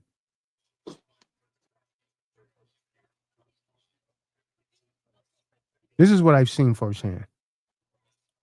Transfer, label, lunch, or coffee that were really reimbursements for hotel stays. She's going half on the telly. A payment disguised as rent split or utilities that actually covered gifts. Hidden cycle transactions between her and him, buried under everyday sounding labels. And it goes deeper. See, with PayPal, she could set up an entire alternate account that you never see, funding money to prepaid cards or covering expenses without touching your joint accounts. What are more red flags to watch for? She got this sudden interest in budgeting apps when she never cared about them before. She has small unexplained transfers that don't fit your financial pattern. She's over explaining why she needs Venmo or PayPal, as if defending herself before you've even asked her anything about it. See, money don't lie. If you follow the digital trail, you'll often find the heart of deception, the digital battlefield. So by now, you should see the pattern. It's not about a single suspicious app. It's about the cover story. It's no one app. It's about the cover story. Each of these tools look innocent. On the surface, that is. Even admirable. Who would question a wife who's into music, cares about expense organization, or wants to budget better? But in the shadows, these apps become the architect of betrayal. And unless you learn to see through the lies, you'll always be 3 steps behind. So the bottom line is this. Every one of these apps is chosen for its cover story and plausible deniability. She'll never excuse ready. She'll always have an excuse. She'll have excuses ready for each one, each app. But what matters is the pattern. The patterns. The apps don't match her habits. Sudden interest in privacy or an activity you can't quite explain. So don't just check the messages, the calls. The real deception is happening in the apps you've never suspected. So you got to stay sharp and let the digital trickery not blind you. Because if you do, you're screwed. It's the bottom line, bros. Upset the setup. Oh, it's late, man. I got to let you all go, man. It's late. It's at the 12, man. It's 12:03, man. Betty, Appreciate- bye-bye. God, Appreciate the gems, Betty, man. bye-bye. long, Mark. Yeah, I know you Shabbat can't wait to get shalom. over here tonight, Malcolm. Nah, I ain't cut from that. I'm cut from the other the actual the scriptures going over I know what I need to do, man. I just been putting it up. I made a commitment to my mom, but I've been trying to figure out how to basically approach the situation. Oh man. No ties, man. Where you gotta bring this stuff up, man? Apps. Man, I can't just check a phone. No, boy. Apps, boy. Con. Mm. Nah. Mhm. Oh boy. Nah, ties a doc, man. You gotta do it to us, man. Slime, Mop. Hey, come on. Slime, Mop.